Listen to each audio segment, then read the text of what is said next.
I don't know why, but you are watching the Madness Comic Network. Are you mental? The Meg.TV, bro, because that's where it's at, yo. That's where it's at, yo. Calling my shot like baby. Oh, he's gone.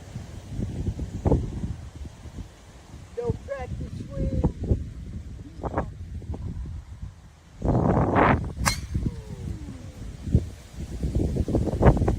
Crap out of that one. Yeah, I did.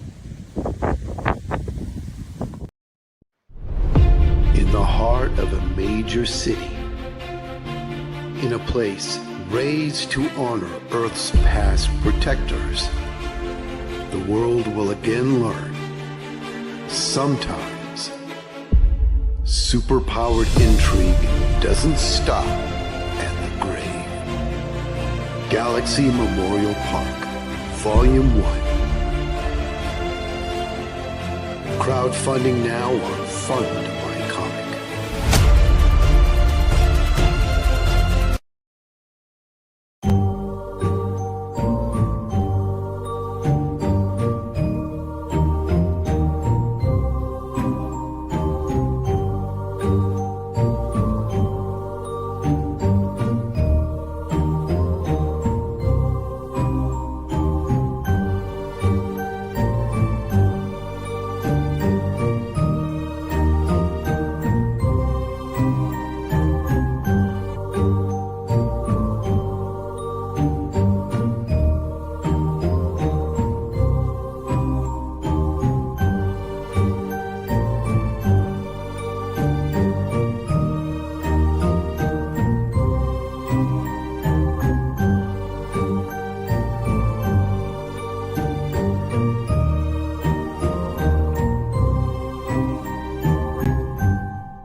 I'm Lori Calcaterra from the Tuesday Morning Brew, and I have a hot take for you. My friends, I am tired of remix, reboot, recycle, sequel, prequel. Aren't you? Like, where is all the new stuff? I want to know what's new in comics, in movies, in novels, and music. But for that, my friend, you gotta go to indie. Here on the Tuesday Morning Brew, we like to go right to the source. I interview indie creators, writers, artists, musicians, novelists, actors, you name it. They're all on the show, and it helps us keep a pulse on what's new, what's poppin', and what people are passionate about. Join us on Roku every week and other platforms live on Tuesdays. And no matter if you're drinking coffee, tea, or the tears of your readers, make sure you tune in to the Tuesday Morning Brew.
It's Flip City Magazine, The Parodies, Special Edition, with savage send-ups of The Walking Dead, Star Trek Picard, Stranger Things, The Mandalorian, Guardians of the Galaxy, and more from the first 4 years of Flip City. Get Flip City The Parodies free when you subscribe in print at flipcitymag.com. The world's best satire magazine, and never, ever woke. I'll tell you, I'm at Steel City Comic Con. You're watching me at Madness Comic Network. What a crowd. Love it.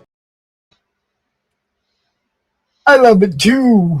What's up, Max? Well, not much. I was watching those videos, and man, Chris has really gone pretty far with Slaughterville. The only thing I would have done for that video to change it up a bit would have been to add a little bit more snow and use blood splatters between the cuts. You know, and that would have been pretty cool. Everybody's game keeps leveling up. Everybody who's doing consistent work, every time they come back, you look at the last one and then you look at this one and you go, yep, dude just keeps leveling up, right? Everyone watches my videos and they're like, fuck, I better make my shit look more like Max's.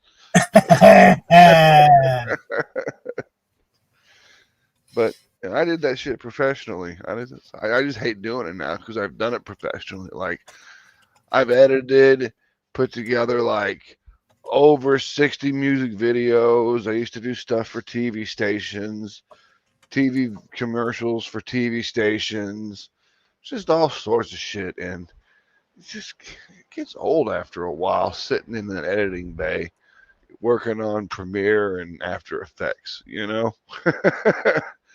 You're just kind of like, I'm done with this. I don't want to sit here for another 12 hours while this renders. I saw Mad Overlord was in the background, and then right when it's time to go live, he disappeared. Oh, bad etiquette. That's bad etiquette. I'm just saying. All right, I gotta get set up in all the other places. Good thing. Make sure that we're live over here on Pilled. Yes, we are. What's up, Ghost Pepper? I'll be here. Ghost Pepper. Getting my cancer sticks ready so I can catch up with Doc. Yeah, I was gonna say now you sound like Doc. It's funny, I'm the one that got him fucking rolling cigarettes, and Phil is the one who got me rolling cigarettes. I went through every phase of cigarette smoking when I smoked cigarettes. Well, when you roll your own cigarettes, it's like 30 cents a cigarette, so it's like not so bad, you know, or maybe not even that much. Well, you know what I'm saying. It's like, I've bought Marlboros, I've bought tins of whatever the hell, you know, whatever was cheapest at the time. Yep, I was always a Camel filter smoker until they came out with Camel Reds, and I smoked Camel Reds for the few years they existed. Then they got too expensive, and I went back to filters, and then they got too expensive, and now I smoke these 24/7 Reds because they're like $4 a box here. Like in Chicago, in Illinois, there is a minimum price for cigarettes that they can charge, which is $13 a pack. So you have to go across the state line into Indiana. Buy them for $4 a pack. Mad Overlord, you can come back. Hello, Dustin. What's up? I don't know. My grandson was asked to sub on a different team tonight, so I might need Dustin to do some juggling of admin for me later. But other than that, it's a normal Saturday. It's a Saturday hangout. It's nice if we have people in here drawing, but we just hang out if we don't. Right? Yeah, don't ask me to do any of that shit. Yeah. I'll build the Roku channel. You run the crap. And we were talking earlier about doing a couple shows when in the middle of the progress of it. To show everybody yeah, that- yeah. So I can show people how it's coming together. It won't be a problem. I just need some some example video footage so we can put the video footage up on the channel and fill it up and show it what it would actually look like. We're definitely going to clip that piece right there. But other than that, I mean, from what it sounds like, I mean, from talking to Cost, it sounds like it's good to go. Yeah, we have. We have some people that are stragglers, thumbnail stuff like that, right? But we are definitely, 5 new shows over the next week or two. The guy who just popped in here is going to be doing one of them. How can you be a mad overlord with no avatar? I know, huh? I mean, here, if we want to play avatar games, I guess I could do that. He actually does have a Mad Overlord thumbnail. He just hasn't applied it to his. Phil, because he avatar. steals it from me all the time. He steals my freaking account because I pay for it.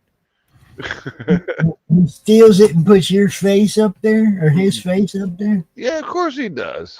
Yeah. I used to have that. I used to have Doc's face up there every now and then. Now it's like I just go to Crom. Fuck it. See, now the Mad Overlord's looking proper. Hey, Max, how you doing this week? I'm good. Smoking crack, worshiping Satan, killing babies. You know, it all works out. All necessary things in this day and age. Especially in Chicago. I think that's the national pastime in Chicago. Holy! Well, it ain't winning World Series. I'll tell you that. Oh, wow! Talk about a low blow. Or even a football game. Just a game. I just want them to win a game. Hot right out of the gate, man. Well, I'm from Kansas City, where we actually win Super Bowls. Hey, Mac. Hey, Mac. Have you ever gotten some weed? You break the bud a little bit, and it smells really fucking good, right? Yeah. And then you put it in your bowl, and it tastes like dog shit. Not really. I'm well, out of further. Fuck, what is like? I'm that just happened. Now. I'm it smelled really good. I started smoking when I was 12, so that would be 35 years or 25 years. 25 years of smoking. I'm gonna save one of these buds till we meet. Yeah, we better. You're gonna smell it. You're gonna smell it go down. But I have had some trash tasting weed that just ripped me from the floor up. We're smoking, and I'm like, this is garbage. And then when we were done, I was like, okay, maybe it wasn't so bad. But I don't know, but I just know that it smelled really good and tasted really bad. Because now, with all the dispensaries and everything, we're not buying Mexican brickweed no more. It's all like 38% THC with a nice terpene profile, and there's no seeds or stems to fuck with. So, pulling the seeds and stems out of that Mexican dirt weed back when I was in high school, that was the worst part. But I remember throwing all the seeds. I used to throw all the seeds in my front yard when I was making them, and then I started noticing there was plants growing in the front yard, and I had to go tear them all down. I was like, oh, my parents are gonna be mad about that one. I lived out here near Forest for like 7 years, and I still ain't gone out there and thrown no seeds in it. You know why, Max? Because you live in Michigan, and it won't work because it's too cold too many years too many months out of the year. No, because the weed I smoke ain't got no seeds.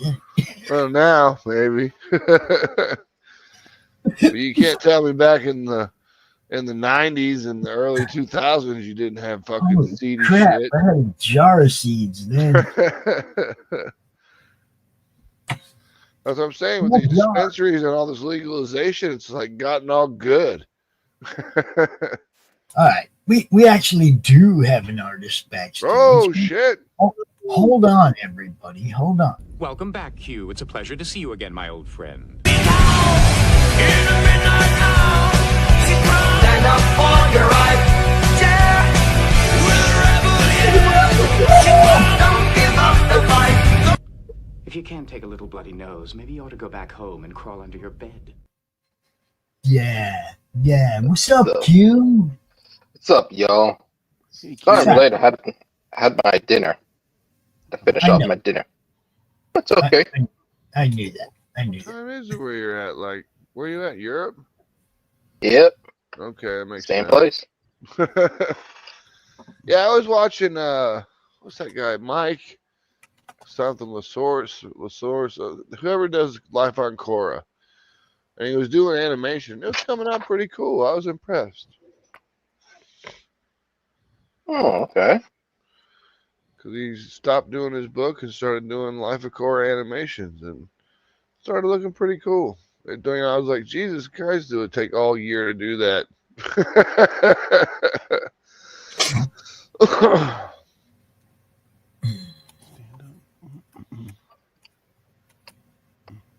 So how everybody doing? It's all right. Doing great. Finally, got past my stroke. Had to put the dog down. Had a crappy couple weeks there, but everything's that was the part that sucked because you weren't even in the hospital that long. Well, the first day I went to the hospital, I had the appointment to have the dog put to sleep, right? And then I went to the hospital the day before, and the next day I was like, look, I have to go get my dog put to sleep today because, number one, I didn't feed him before I left, so I'm not just going to, be stuck here for 10 days like you guys did to me last time I had a stroke and let him starve. Yeah. That's what I mean. That's what I mean. It sucked that you got right back out because you might not have really had to do that. Yeah, so I just went out AMA against medical advice. Because, anybody, I don't know if you know this, but you can just leave the hospital. They can't keep you there. Yeah, I know that. You just leave AMA. You're just like, I'm done. Bye. Levi, what's happening, brother? Hey, what's going on, guys? It's all right. I'm out watering the garden. I thought I'd see if the stream would work from the garden. Went and got that done, turned around, went back to the hospital, stayed there for another, week, and then it was my birthday, and I was like, look, once again, I'm either going to get out of the hospital today or I'm leaving AMA, and they just let me out that day. Yeah. Because I was like, I'm not spending my birthday in the fucking hospital. You're crazy. I'm getting total stoned. bummer. I'm getting drunk. I don't drink alcohol, really ever. I mean, I drank on my birthday, and we had a little bit of Grey Goose and some cranberry juice left, and I drank for D-Day yesterday. He's sitting in the hospital telling these nurses, he's like, look, I don't drink, and there's way too many oxygen containers around here for me to be up in here fucking doing dabs and shit. So you gotta have to open the door. I asked him, I was like, can I just leave and go outside and smoke a cigarette since you guys won't give me cigarette or nicotine patches? They're like, well, all you gotta do is ask for one. I'm like, I've asked for one like 15 times and you've never brought me one. So how about you do what I ask you to do, which is your job? And then they started digging into my ass about the fact that I'm on hydrocodone. And they're like, why are you on this? And I was like, oh my God, it's an opiate epidemic. This guy's got actual real pain from being in war, and we gotta help him. I'm like, because my doctor told me to. How's that? What about you? You're an RN. You didn't quite make it, did you? Almost made that DR. Man. maybe if you go back to school for a couple years, you can make that call. So Levi. Yeah. What are you doing today, bud? What are you doing? Well, I just got back from the Comic-Con handing out some comic books, and I had to water the garden still. So I was testing out, see whether or not the stream would work from out here. Hold up. No, it's 2:21 Eastern. Right. What time did the doors open? How fast did you run through this place? Oh God, no! I didn't pay to go inside. I stood outside. I got the people going in. Just the opening rush. That's it. Yeah, I showed up at about 9:30. I stayed from about 9:20 to 10 o'clock when the doors officially opened. They had a VIP that got in at like 9. But even then, I got my buddy Mike Lale to come outside, and I gave him some more comp issues to sell at his table if he wanted. And he said there wasn't any VIPs even buying shit right now. See, the last time we went to a Comic-Con, hold up. Me and Johnny went to Planet Comic-Con in Kansas City. We had a table, right?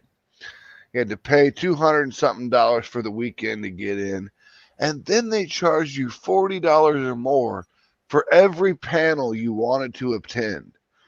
So there was no money for any people to spend money with vendors. Vendors were pissed.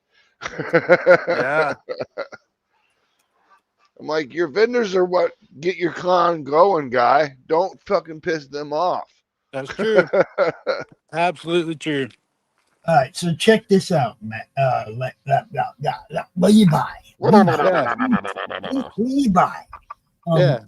Next time you're going to a con, man, you're part of the madness. Just get press credentials, bro. Or just beat your way in the door. Man, bitch, bam, bam. Kung Fu action. Bruce Lee. Or just have your servants do it. Your servants. I missed all that, man. You just use. Well, you just had to be there in the 90s.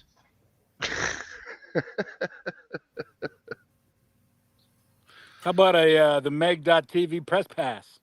That's what I'm saying. You just go in there and you're part of the network. Just go in there or apply. All the cons, the decent ones, have a place when you can buy tickets. You can also apply for press passes. You can apply for press passes and use Madness. We give you credentials for that. That's the only way we can cover cons regionally. Gotcha. Is to have different people go represent us at the cons, right? Right. So you're more than welcome to say, "Hey, I'm Madness. Can I get a press pass?" And if they want to hit me up and ask, I'll give. Yeah, he exists. He's a real person. He's one of our dudes, man. Speaking of conventions, San Diego Comic-Con this year is the 25th anniversary of Boneyard Press going to San Diego Comic-Con and being right across from Marvel when they were there, right? So if he can get the money together, he can get the table back that will be close to Marvel again. Well, the first year that they did it, they had big shirts printed up that said, "Marvel can suck my cock." And this year, if they do it this year, and then they get it, he's printing up more shirts, and it says, "Marvel can still suck my cock." Ooh, how about they can still suck my cock, and they like it now as well. All right, so we're gonna segue straight from that into the fact that we will be covering DitcoCon live September 27th. From the con, we will be there on the floor, and we'll be covering the whole show, broadcasting the whole time. Where's that at? And I'll bet the Ditkos will kind of say, "Marvel could suck that cock too." Where's that at? That's what I was getting. That's what I was asking. Where's it at? Johnstown, Pennsylvania, where Steve Ditko was from. Yeah, because we just got done going to Gary Con a couple weeks ago before C2E2. I went to Gary Con, then I went to C2E2, and my buddy didn't show up, and then I find out that I guess he's banned from C2E2, so I didn't get to talk to him while I was there.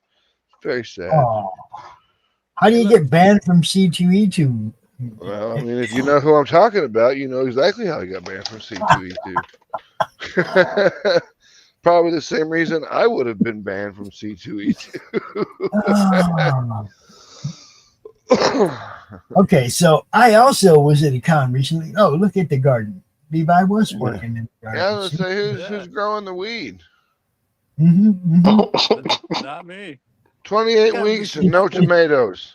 Back there in the corner. Back there in the corner. Come on, Levi. You're a big guy now. You should have at least like 20 Mexicans working there. I know, right? How about this is the closest you're going to get right now. This is some catnip. It worked for your kitty. You got to get them high too, man. You can't just get high by yourself. You need some Venezuelan guys just working on your yard. I thought you were a big name. All right, so I have two little short videos. I got two little short videos I want to show everybody from last weekend. Stuff that we did. We had a couple live events and we went golfing. Okay, Dante went golfing with Mr. Fringe, and it was a blast. We had a great time. Here's a little clip from Pop shot like a 197. Pops wasn't playing Dante. This is Dante. This is Dante. Here you have Mr. Fringe. Come on. Using his white putter.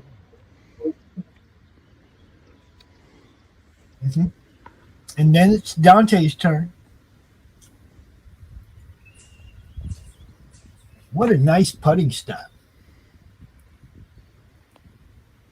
Oh, look at that, baby. Look at right in the hole. Dante can putt. Who knew? Cyril's Fringe. Here we go again. Oh. He called it in. Miss. You know, we'll cut that. Cut it. That's close enough for me. I win. Okay, but if you say that's it, just pick it up. Don't miss two more times. It's You're not gonna a good mulligan, look. just be done. You know, get off the fucking green. And then the next day we went to Hall of Heroes Comic-Con, and I got to meet Jim Starlin, had a good time. But check this one out. This is hilarious too. Hey, yo, Hall of Heroes, you know why we're here. Hey, yo, Hall of Heroes, you know why we're here. We're here to talk to cool people. Dark Comics. Tell everybody who you are and what you do, my friend. I'm David of Dark Comics. Mark is my partner behind us. We're from Chicago, or Hoffman Estates, Illinois. And we specialize in comics to help you fill the holes in your collection. We have a huge inventory of $1 books, lots of books $2 and up. And we are, more importantly, the coolest people you're ever going to meet here selling comic books. And Pops is my new friend, and the Doctor is my other new friend over here. Let's get the Doctor in here. You gave him a new nickname, yo. Yeah, You gave him a new nickname, too. Yeah, because he's like Dr. Demento. So we love it here. Our first time at Hall of Heroes, first time at Elkhart. We love it. You guys are fantastic, very welcoming, and we love being here. We love to meet you guys. We love comic books. Y'all know we love comic books. This is why cameraman was watch a out little for the war machine. He's coming. Hold up, Furry. We got you. Hit us up on Facebook. There you go. Hey, come on down here. Get down here today. And if not, come back next year. We'll be here next year. Peace. Hold on, Furry. It's like your cameraman was falling asleep there, man. Say what? It's like your cameraman fell asleep halfway through the promo. No, he was hoping he could turn it to right when there was three people in there, but when he turned it, it didn't turn. You know what I mean? Yeah. Did we lose Levi? We lost our Levi. Alrighty. Levi, come back. Well, Come back. wasn't he the one out in the field or something working the? Yeah. Working the whatever they call those migrant immigrant jobs or whatever that no one wants to do. I love how they are like, who's going to do all these immigrant jobs that no one wants to do? And I'm like, so you're telling me it's okay to hire illegal immigrants. Don't even get me started on that this labor. week. Yeah, I don't even want to go there either. It's time for reverse immigration. I already have one friend that moved to Mexico. You know, it's like one of my boys. He's Mexican guy. Joined the army, used the military service to become a citizen, and then he got wounded in Iraq, and now he uses all of his disability money. He just moved back to Mexico and lives there like a king. Well, this week, ice went through like Minneapolis, and so basically, we in northern Wisconsin, we've had like this flood. If you're here legally, I'm behind you 100%. But like we had this flood of like illegal people just like flood across northern Wisconsin, like fleeing Minneapolis this week. It was crazy. They were like stealing anything that's like not nailed down or on fire, you know, just to like flee ice. Yeah, now they're just gonna migrate around. Oh my God, Jeffrey Dahmer's back! Everybody go! Yeah, now they're just gonna migrate around our country, right?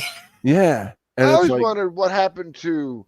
Remember migratory camps? Like when there was a war, they just kind of built like a big place for these people to kind of hang out until it was over with. Oh yeah, big refugee. What happened to that shit? Refugee camps.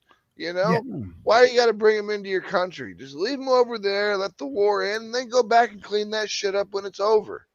You know, Ghost Pepper wanted me to let you know, Q, that he found a Q sticker unpeeled. Nice. A Q sticker, and Q is flipping off the camera. It is awesome. He loves it. Yes, He loves it, man. I just grabbed that one too. Thank you, Ghost Pepper. So Q, is that a Blade cover that you did, or is it like he's been working on that for a while. It is Blade. Been around for a while. I know it's Blade, but I mean, like, is it a blank cover that you working on, or are you just doing it That's his yourself? sketchbook, Max. He has a sketchbook full of these. Oh, that's pretty sweet. In case you wonder where the heck is Crom, right there. He's smoking, but he's taking a shit behind that pole. He's taking a shit behind the pole right now. I mean, shit. The last time I thought that's all you got that you were working on. Last time he was peeing a out book. something. I think you were working on a book. The last I knew, but that was like a year ago. Because I had lots of, like, you know, homelessness problems and stuff like that there for a year. Q has been drawing things in this sketchbook since I've known him. He's still not out of print. I'm looking for a She-Hulk's when Grom is taking a leak. Right here. Everywhere. Hold on a second. Yeah, he started adding Crom to all of them. Crom's in about. Colors have gotten way better, man. Your colors have gotten a lot better. So what is your eventual plan with this book? It's his sketchbook. Oh. Let's go. It's She-Hulk. The Q Continuum sketchbook. Fucking publish it and get it out there. Fuck it. Who cares? People will buy it, sell it for $10 a pop, and make some money. Yeah, you could do that. We even know somebody in the Netherlands that could help you get it published. Hey, Carrie. Carrie's still around. Carrie, she would have left long ago. Oh no, Carrie Doc, loved it. figure Doc would have pissed her off enough to where she left the internet. No. Carrie loves it. She's one of us, man. She is, man. I'm just giving you shit. Super backer is what Carrie is. That's what Carrie is. Speaking of There's which, Crom taking a leak. Do you know the big yellow arch that it took us 8 months to find a printer to print Dark America issue #1 because there was a little tiny bit of splooge in one panel. There can be blood and gore and nudity, and no one gives a shit. But you put a little bit of a white splotch in there, And oh my God, it's terrible. We can't print this crap. This is pornography. And I'm like, are you kidding me? But we finally found somebody, so we're getting it all printed up. We got to get, well, it's already printed. We got to get in Human Hunters 1 and 2 printed because we actually sold out of those before we could fulfill the first one. So now we got to order those books so we can fulfill Dark America 1, so we can run Dark America 2, because all 3 of those books are done. I mean, we've just been waiting forever trying to find printers and, you know, having to fire artists for tracing and, you know, all sorts of crazy Did shit. you ever talk to RJ about publishing your book? No, I have not. I'll have to talk Might to solve RJ. I haven't talked to RJ in a of your minute. problems. Yeah, I haven't talked to RJ in a minute. Like the last time I was on a show, I had a heart attack like 20 minutes Yeah. after I got off the show. Yeah, I know. So now I'm scared.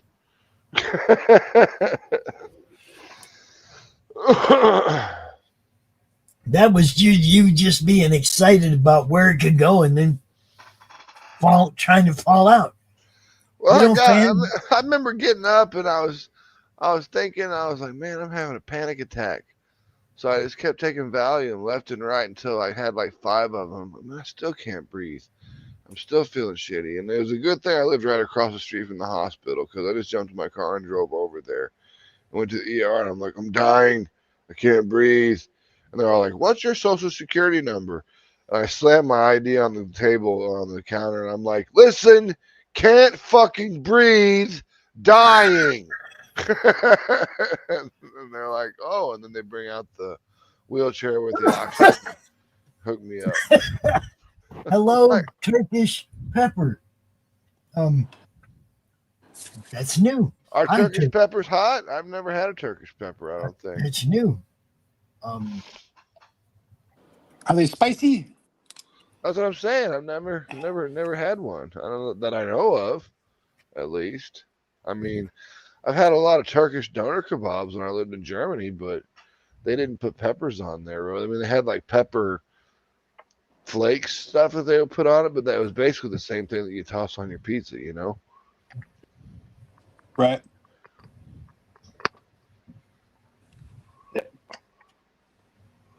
That was the best drunk food in the world, though. I mean, like watching that dude, like they have these big, like meat on the spit, and they have these like razor blade things. They just shave it all off and throw it into this like big cut up piece of bread, and then they just slap some lettuce and some tomato, some cucumber sauce, and then the spicy stuff in there. And, oh my God, it was so good. Garlic sauce included. Garlic sauce and spicy sauce, everything. Yep. Yeah. Freak yeah. They're some of the best things you could ever have when you're drunk. I got 2 of them every time I came back to the barracks on a Friday night on the weekend. Because they're only like €250 to buy one.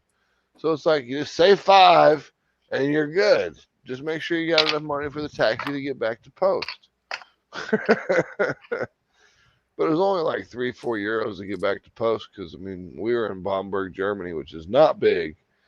But it was cool about that city is it's one of the only cities that was not bombed during World War II, because there's 7 hills in Bamberg, and on each top of each hill is a cathedral, and they're all like were built in like the year 700 AD or something. So they didn't want to blow any of them up or hurt any of them or anything like that. So they didn't do any of that shit there. So like the whole city is pretty pure as to what it used to be like before the war, you know, which is really kind of pretty cool. Then you go to somewhere like Nuremberg, way different. You just bomb the shit out of it. I mean, the walls are still up in the castle, but none of the buildings look good.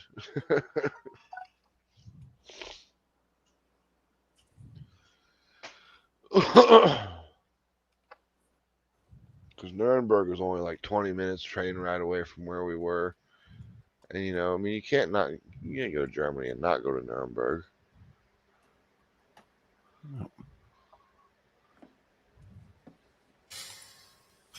Yeah, I'm getting different messages from everywhere. Hello, Nightbot. I just gave you a standard moderator's wrench. Do what you do. Use me, turn What my is up, switch. Woody? Hey, Woody. Turkish Pepper. What we're doing is this show every week on Saturdays. Just hang out. Some people come draw. Some people just come out to talk about what they're working on or what they're doing. Or they just run their mouth and cuss like me. It's just a hangout, bro. It's just a hangout. Now our Sunday draw stream is pretty much artists, and they come out and they draw together. We have a ton of different shows, but they're all scheduled. They go up at the same time every week. So if you see something you like on Monday, it'll be there again next Monday. You see what I'm saying? It's all good stuff.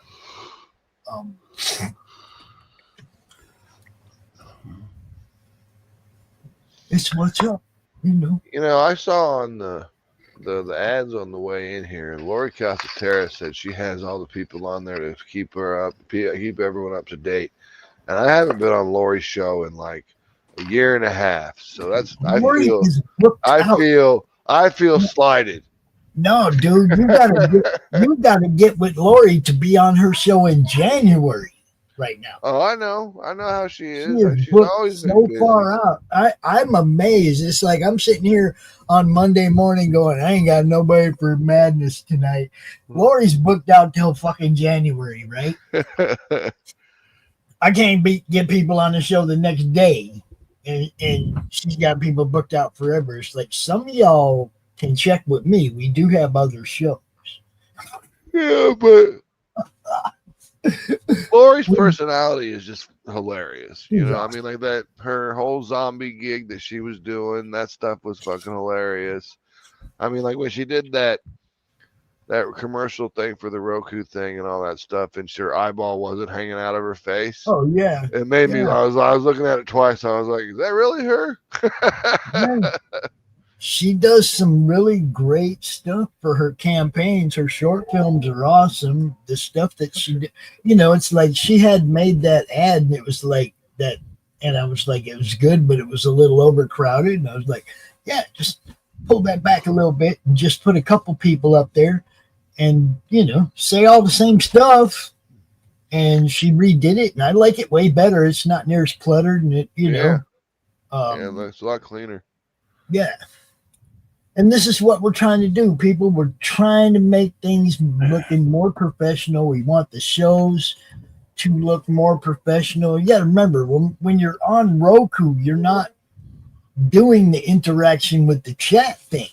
You'll be doing that on your show, but Roku's going to be looking at this like, these people are watching TV. Is your show interesting enough to make them want to keep watching? Yep. You got to have an intro that gets their attention and makes them tune in and stay there to watch the show. A short, high energy intro to catch their attention, get them to stay there for a couple minutes so the show starts and they can see what the show's about and see if they like it. I mean, that's just standard television 101 right there. It's television. That's all I want people to understand is we're talking about television when we go to Roku. The people laying on their couch watching TV. The remote's right there in their hand. You don't want to give them a reason to click. When you get them on your show, you get them looking at your show. You want them to put the damn remote down. Go, oh, yeah. Because they will click out quick. Don't get me wrong. Yeah. I mean, I used to run one of the biggest Roku channels there was. And when they were kind of new, and people would only watch like 4 or 5 minutes of my movies. And they were like, I'm like, I know you know what movie this is. So I don't know if you got bored of watching it, or maybe your wife came home and you didn't want to get caught watching. Ilsa She-Wolf of the SS, or I don't know. And there are a couple people already that we talked to that are willing to put their independent films on our Roku network as well. That's cool. So, I mean, really, like you said, I want this to be our Netflix, right? For us, for our people, for what we do, right? And that includes filmmakers and animators and whatever. If you want some place to put your thing up there where somebody's trying to get it seen, put it up on our network, because I'm gonna bust my ass and do everything I can to get it seen, right? Yep. This is what we do. Levi. Yeah. What do you got going on here? Book 3, page 82. Book 3, chapter 7, page 3. Oh, page 3. Okay. Yeah. Dio. Dio's doing the flashback for Silverbug in the volume 3 of Galaxy Memorial Park, which is available now on. Oh, volume 3 is not available. Volume 1 is available on Find My Comic. Nice. Yeah, I can show you. Stacy wants to know what's better, the Christine movie or the Candyman movie. Christine. Here's the one I just got done a little bit ago. This is page 2.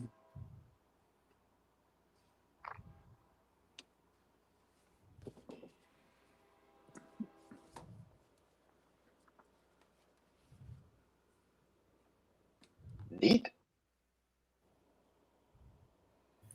I'll be right back. I have a grandson begging for my help. I shall be right back. No problem. Woohoo! Right. We're in control. Woohoo! But Christine over Candyman. Candyman's. Yeah, I mean that question's like, who's better, John Carpenter or fucking what's this guy? The dude that made all those cheap B flicks. Starts to see. Can't remember his name now. Just did a bunch of rip-off movies, like he ripped off Alien, he ripped off Jaws. What was that guy's name? I will look it up. The internet is here. Google it. Alien movie rip off director. That's gonna be awesome if it pops up that way. Yep, there it is. There it is. Damn. Okay. There's a bunch of different things. Totally aliens that totally moved Alien 2 on this. Italian B movie. Let's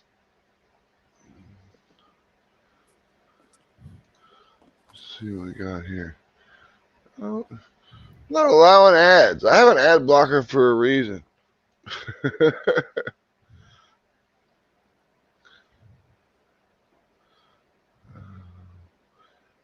Hey, Matt Overlord, did you get that bar done? Actually, I'm rebuilding it. Dun, dun, dun, dun, dun. In fact, I was just redoing that now because you will see. Roger Corman.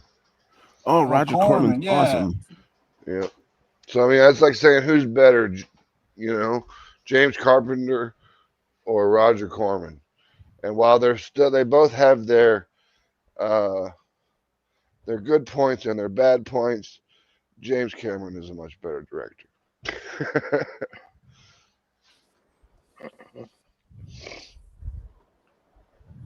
At least he's done better movies. Let's put it that way. Yeah. Can you see that, Levi? No. No. Sorry, man. Well, wait till crap. Pops get back. He can share the screen. Okay. Yeah, so basically, well, I'll wait till he gets back then. Hey, going all the way back to the start of the show, that part of the conversation was the 25th anniversary. Yeah. I want to say I've seen those shirts. They even made it into Wizard magazine. Oh, I bet they did. Yeah. It was a big deal when they first came out. Yep. Because there was a big problem at SDCC when they were there. The security over there and had to basically fight to stay there. But that was back in the 90s when comic conventions were totally different. I mean, they were wild parties full of strippers and booze. And now they're just like kid-friendly crap, you know? It's like the difference between going to the bar or going to Disneyland. Right. You know, Yeah, like, oh, because some conventions, you can't have booth babes anymore. It's like, so then they start calling them cosplayers, and that makes it okay. I'm like, same shit. Mm. You've seen cosplayers showing their cleavage. Especially So cosplayers. if you're somebody at the convention, you can basically dress like Harley Quinn and have your shirt unbuttoned down to your belly button. But if you work there, then you can't dress like that. Yeah. It's like, Or if they Double don't standard. even that you don't even really have to be working there. You just have to be a guest on a pass of someone that's working there. Because you know they used to, and you know these conventions actually used to give out like 5 or 6 passes every time you got a table instead of just 2.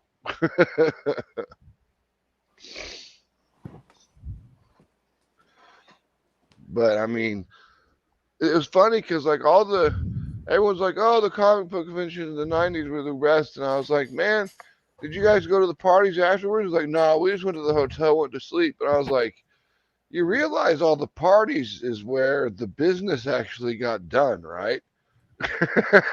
That's where all the crossover comics came from. That's where all the ideas came from. Bunch of people screwed up in hotel rooms just running their mouths, you know? Bunch of creative people being creative while jacked up. We had one person behind us in Artist Alley one year, and his booth babe, she was fine until she bent over, and then she was practically falling out of her top. And which Damn. was it was okay for his side of the table because she's facing the crowd and she's not bending over. The problem is every time she turned around to grab product to sell for him, she would bend over and was facing into the middle, so she was flashing the opposite side of the Artist Alley cubicles. Oh, she's doing it wrong. She needs to be on the other side of the table. Well, I didn't even notice until like halfway through the second day, and I'm like, "Why does my son keep looking over there?" Why? How come he keeps looking at these titties? Yeah. He's 12 at the time, you know. Hey, Like, that works out. At least you know yeah. which way he's going. Yeah. You know. I mean, by the time you're 12, you usually pretty much know your orientation. So, I mean, Absolutely. titties are important. That's what puberty's for. Is to help the kids figure out who the fuck they are. And if you start giving them stupid puberty blockers and shit like that, you're interfering with their natural development. Yeah, I don't agree with any of that shit. I mean, I don't think if I can't get a tattoo until I'm 18 years old, you shouldn't be able to jam me full of crap that I don't even know what the fuck it is. Yeah. You know? I'll never be on board with the mutilation of children. Never. I can't get a drink, but I can die for my country. What the fuck is up with that? You know? Man, I was 17 when I went to boot camp. That was one of the things that was cool about the base is you could go drink that 3-2 beer. Go to that PX. Yeah.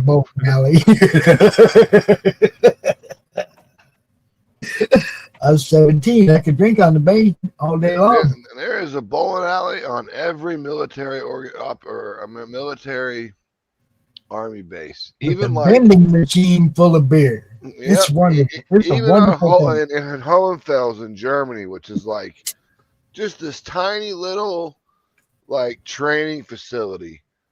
One of the only they got like a little PX building and a bowling alley, and that's it. And it just looks like the unit buildings. You know, so I'm like, if they've got a bowling alley here, there's a bowling alley at every army base ever. So check it out, Mac. Did you know anything about the way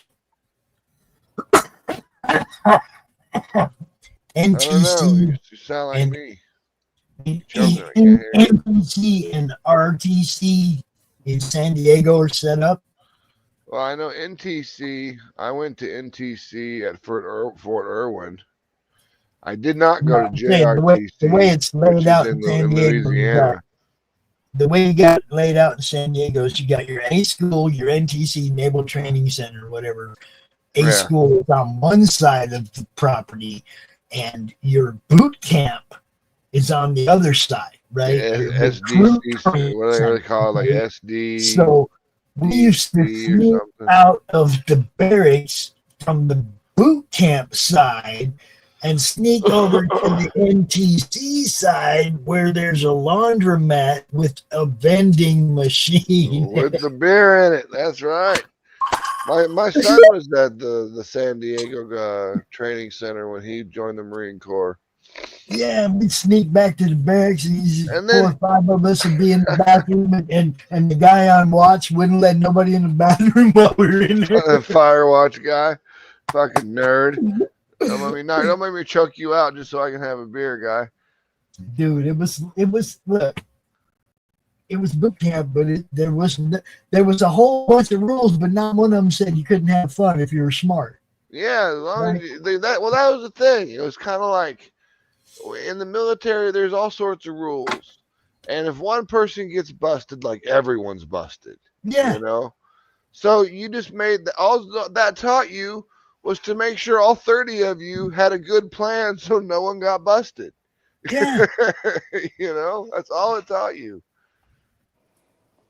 Like look, I finally talked to my son who's in the Marine Corps. It taught you to stick together as a team, right? Yeah, well, yeah. You know, even against your own authority figures, it taught you to stick together. It taught you how to hate someone together, you know, because you hated your drill sergeant because he's a dickhead. So you learn to hate someone combined, but not to the point where you want to kill them. You just want to get over on them. But I actually did talk to my son, who's in he's back in San Diego right now. I hadn't talked to him for a year. I was like, well, I guess he just doesn't want to talk to me no more. And then he sends me a message like, oh, I was in Okinawa doing InfoSec and I couldn't talk to you. I knew if I talked to you, I'd fucking leak because I'd have too many questions to ask and blah, blah, blah. And I was like, all right. And I got done talking to him. And when we were done, I was like, kid, you were not in Okinawa. They didn't teach you Japanese. You know Filipino and Korean. You were in Korea.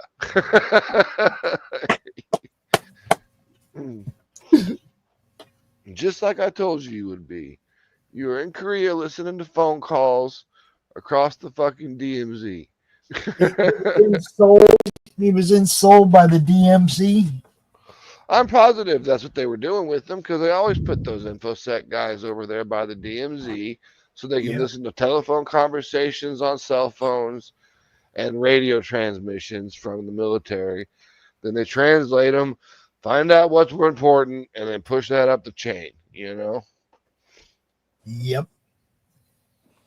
But because I'm like, what is there in Okinawa to do? There's nothing going on there. You're not doing nothing there. And if you did get to spend a year in Okinawa doing nothing, I'm going to slap the shit out of you, kid, because I would have loved that shit. Yeah. Yeah. Find me a nice little Japanese girl, I'll be good to go. Well, I told him to stay away from all the mama sons. No, I didn't say a Japanese pole. I said a nice Japanese girl that honorable husband son.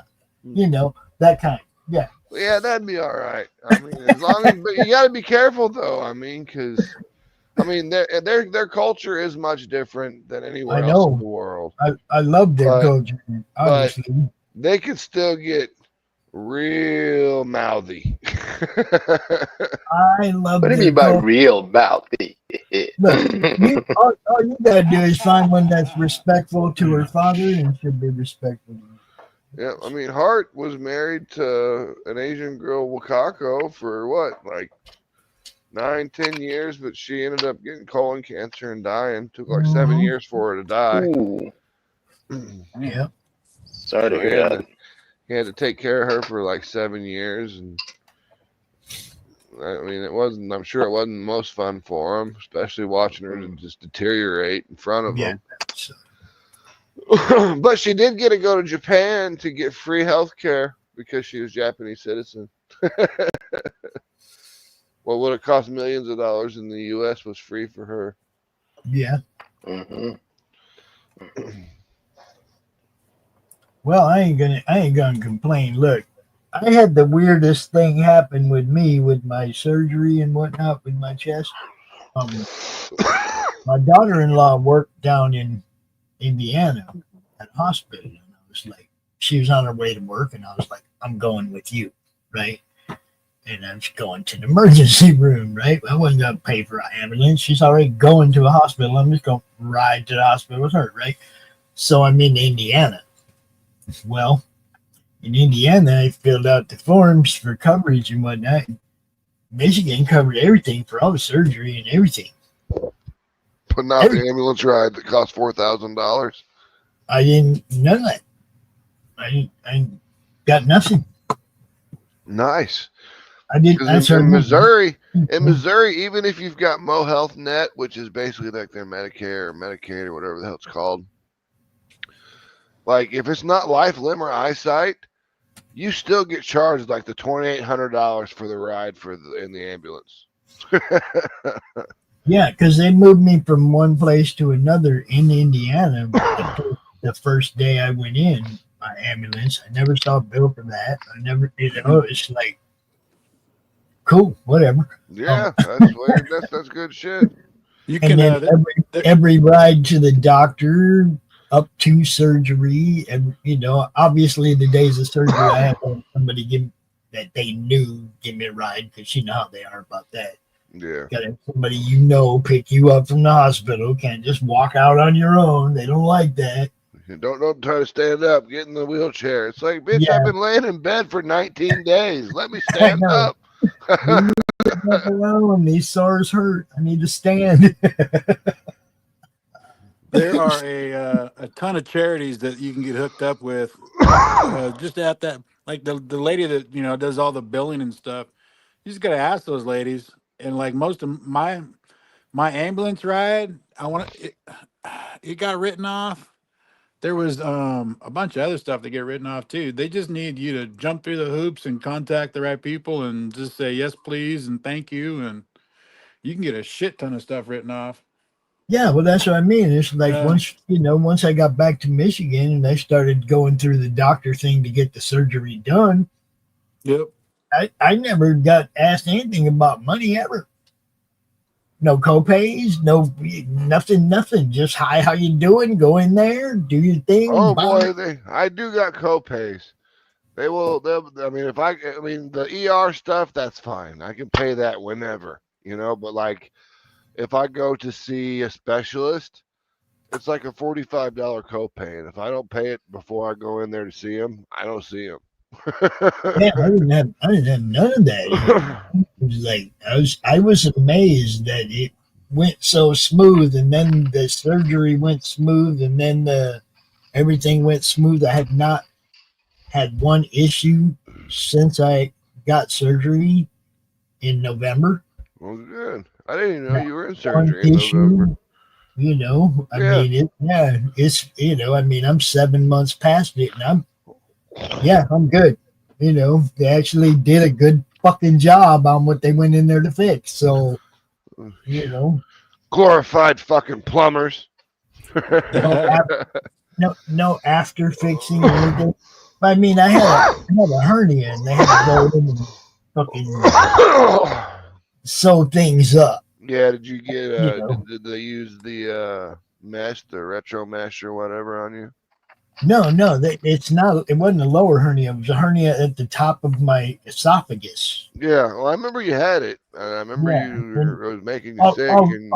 Everything I was eating wasn't going into my stomach. It was leaking out through that hernia, and then it was coming back up violently. right? Yeah. And then eventually it started bleeding and shit, and I figured out I better go to the doctor, and you know. But yeah, they went in 4 different places with the robot, right? Yeah. And the lady's sitting over there like at a computer desk, operating the fucking robot arms that are Like a video inside my game. body, sewing up my shit, right? And it's like, yeah, okay, that was kind of cool. Don't slip your hand, please. I mean, I don't have an 8-inch scar down my stomach, you know, across my chest where they went in. That laparoscopic stuff is amazing, man. Yeah, it's cool. It's cool. They did a really good job. So yeah, isn't it amazing how fast medicine moves so quickly during wartime? the funniest thing about that, Carrie, is I was in Indiana where weed is illegal, and I know my backpack reeked like fucking weed. Nobody in the ambulance said shit. So, Ambulance guy. As soon as you got out of the ambulance in the hospital, they were digging through your bag looking for your sack, man. Probably when I was at the hospital, they probably did that, but there wasn't. I mean, it's the same backpack I used when I go to college, right? Sometimes there's a little container of weed in there, and it stinks like weed. What can I tell you? It's like I don't take it to Indiana where it's illegal. Yeah, I don't bring the reefer to Indiana when I go over there to smoke. The only time I ever did that, I had to go by the dispensary and pick up my order before I left to go to Indiana to buy cigarettes. And that was the first time I had panicked about having marijuana in my car for like 10 years or something like that. And I was like, man, this feels weird. See, I don't get quite like that. I get, you know, it's like we lived in Goshen. Well, you know, you're driving down the street, you see headlights behind you, and everyone's a fucking cop. You know, I mean, it's just like, I gotta hurry up and get out of this fucking state. That's what I mean. We lived there. We lived there for a few years in Goshen, right? And when Michigan went full legal, it was like we looked at each other and went, yeah, about 30 minutes north. We're moving. Yep. It's funny, man, because like when we were all teenagers, you know, we were always like, man, I kept telling everyone, like I was like, man, this shit is gonna be legalized eventually. Someday. And everyone's like, everyone's been saying that since the '60s, and I'm like, they're gonna need it because they're gonna need the tax money. It's gonna happen. And then what happened? Colorado legalized it, taxed the shit out of it, made billions of dollars, and then the rest of the states were like, let's get in on that money. Yeah, except for Indiana, Kansas, Texas, who else? Kansas. So Kansas, because like you can't drive between Colorado and Missouri, which are both legal states, because Kansas is illegal. And if you drive down I-70 and get caught, you're hammered.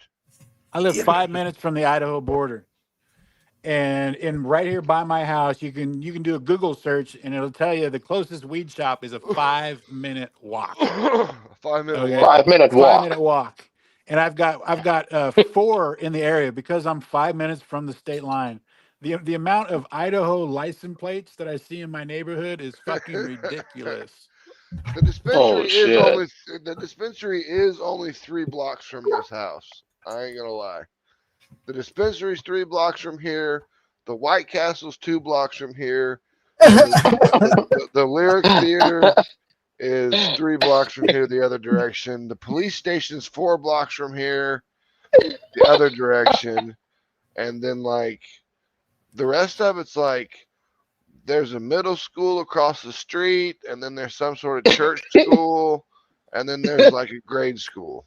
And then that's the neighborhood that I live in.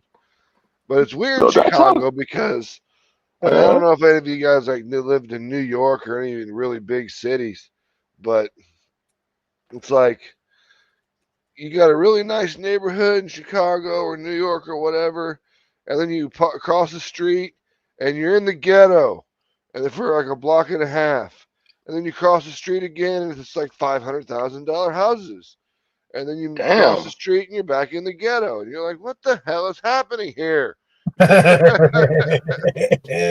So it's kind of like a pickpockets of islands of rich and ghetto, rich and ghetto. And the weird thing is there's just so many suburbs around Chicago. Like I thought there was a lot of suburbs in Kansas City, but every few streets there's a new suburb in Chicago because it tells you, oh, and they're all their own cities. It'd be like we've got this person's the mayor, and they've got their signs and everything that they do, and I'm like, damn.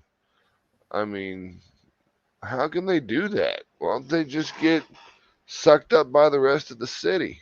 Let's see. It could be like the area I live in. It's our R5 is our residential code.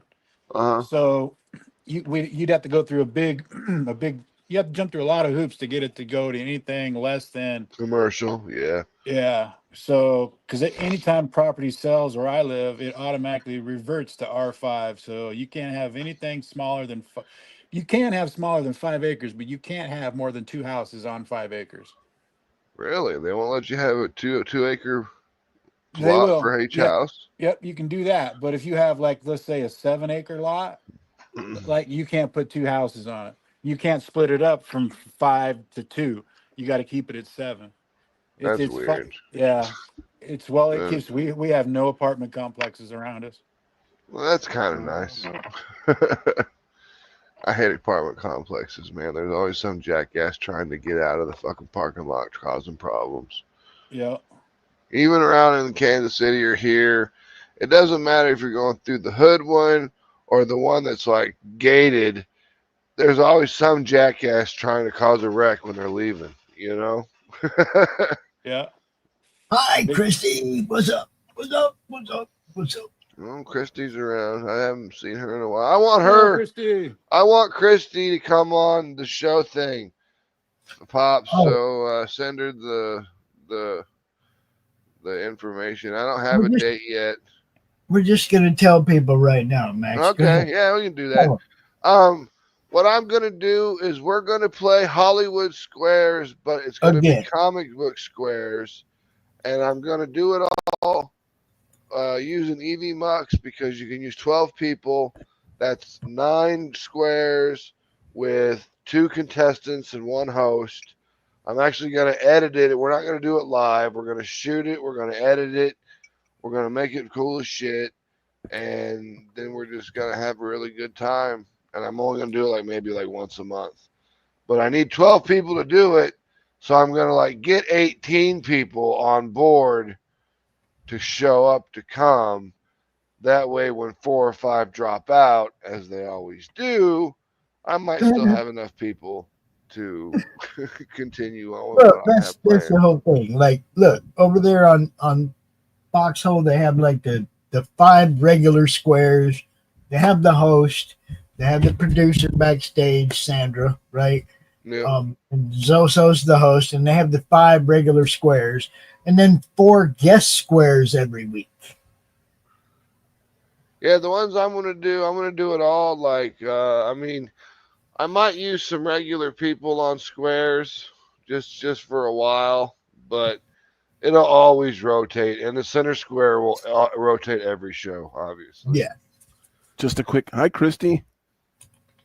Yep, we are talking to Christy, and Woody says this has been a great show. Good stories. Look, we got lots of stories. Lots. I mean, it's just something I've wanted to do for a couple of years. Woody has been a member of the Madness YouTube channel for 5 months, yo. Wow. That's awesome. Awesome. Wow. That's cool. That's about as long as we've had membership perks, right?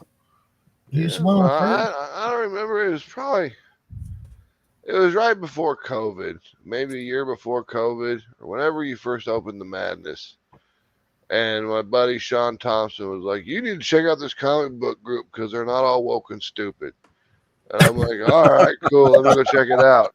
And I joined it, and that was it. I was hanging out, doing stuff. showing up on shows. Dude, I mean, StreamYard came around when, obviously there was a billion shows on when COVID hit because everyone was stuck at home. I mean, where are all these shows now? They're on the Madness, so you got to watch them here. It's funny because if you go look, we have a playlist where we did a game stream called Tomb of Annihilation, where Max GM'd a RPG stream for 39 weeks, guys. Yep. 39 and I sped it up. It's really supposed to be longer than it was. I skipped like 2 or 3 chapters in that book. But I'm just saying, 39 weeks is pretty good for a streaming RPG. Yeah, I mean, and staying consistent and actually can keep playing every week. That was pretty good. So I'm hoping this new one will be good. Yeah, we have a new one. Well, obviously we have the one we do with Chris every week, Arkham Horror, which, to my amazement, got so many views last week that YouTube started taking them from us. Oh, they still started stealing your shit again? Oh, dude. Well, I noticed it with that, right? It's like first I looked at the analytics. It said we had 60 views, and I look at the homepage and it said we had 20 views. And I'm like, what?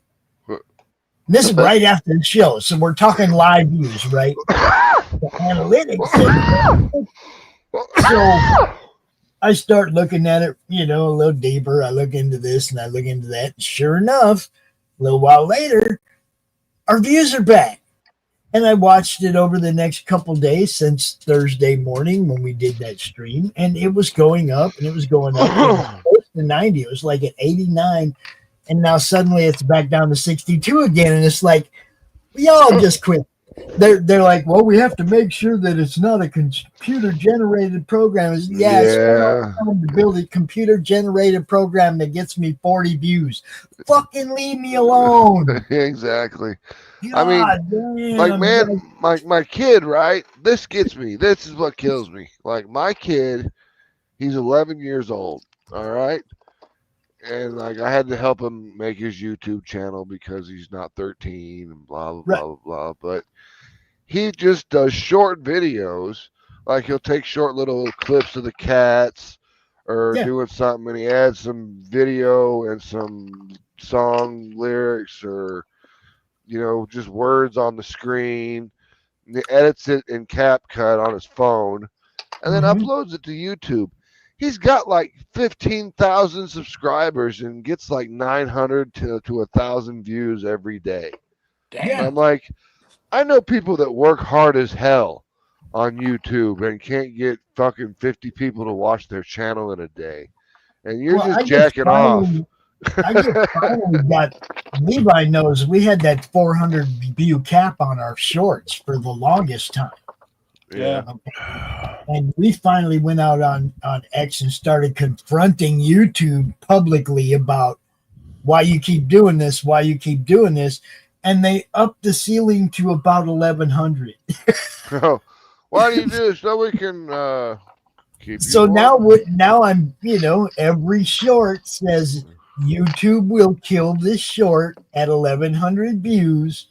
Please watch it before that happens, right? Because they keep just like nailing us with a cap, right? But now we get more views. We get hell, the last 48 hours we got 400 views. Yeah, I mean those shorts are the way to go. I mean they get so much engagement. But see, I don't care about those. I don't either. But I mean, as far as like YouTube. As far as them taking views, if they take views from my shorts, I don't give a shit. But look, our shows, leave our shows the fuck alone. There's no computer generated anything increasing our fucking reach or any of that dumb shit. Our reach is all generic. It's like if you look at the analytics, most all of our views come from YouTube's own search fucking engine. So they need to just leave us alone.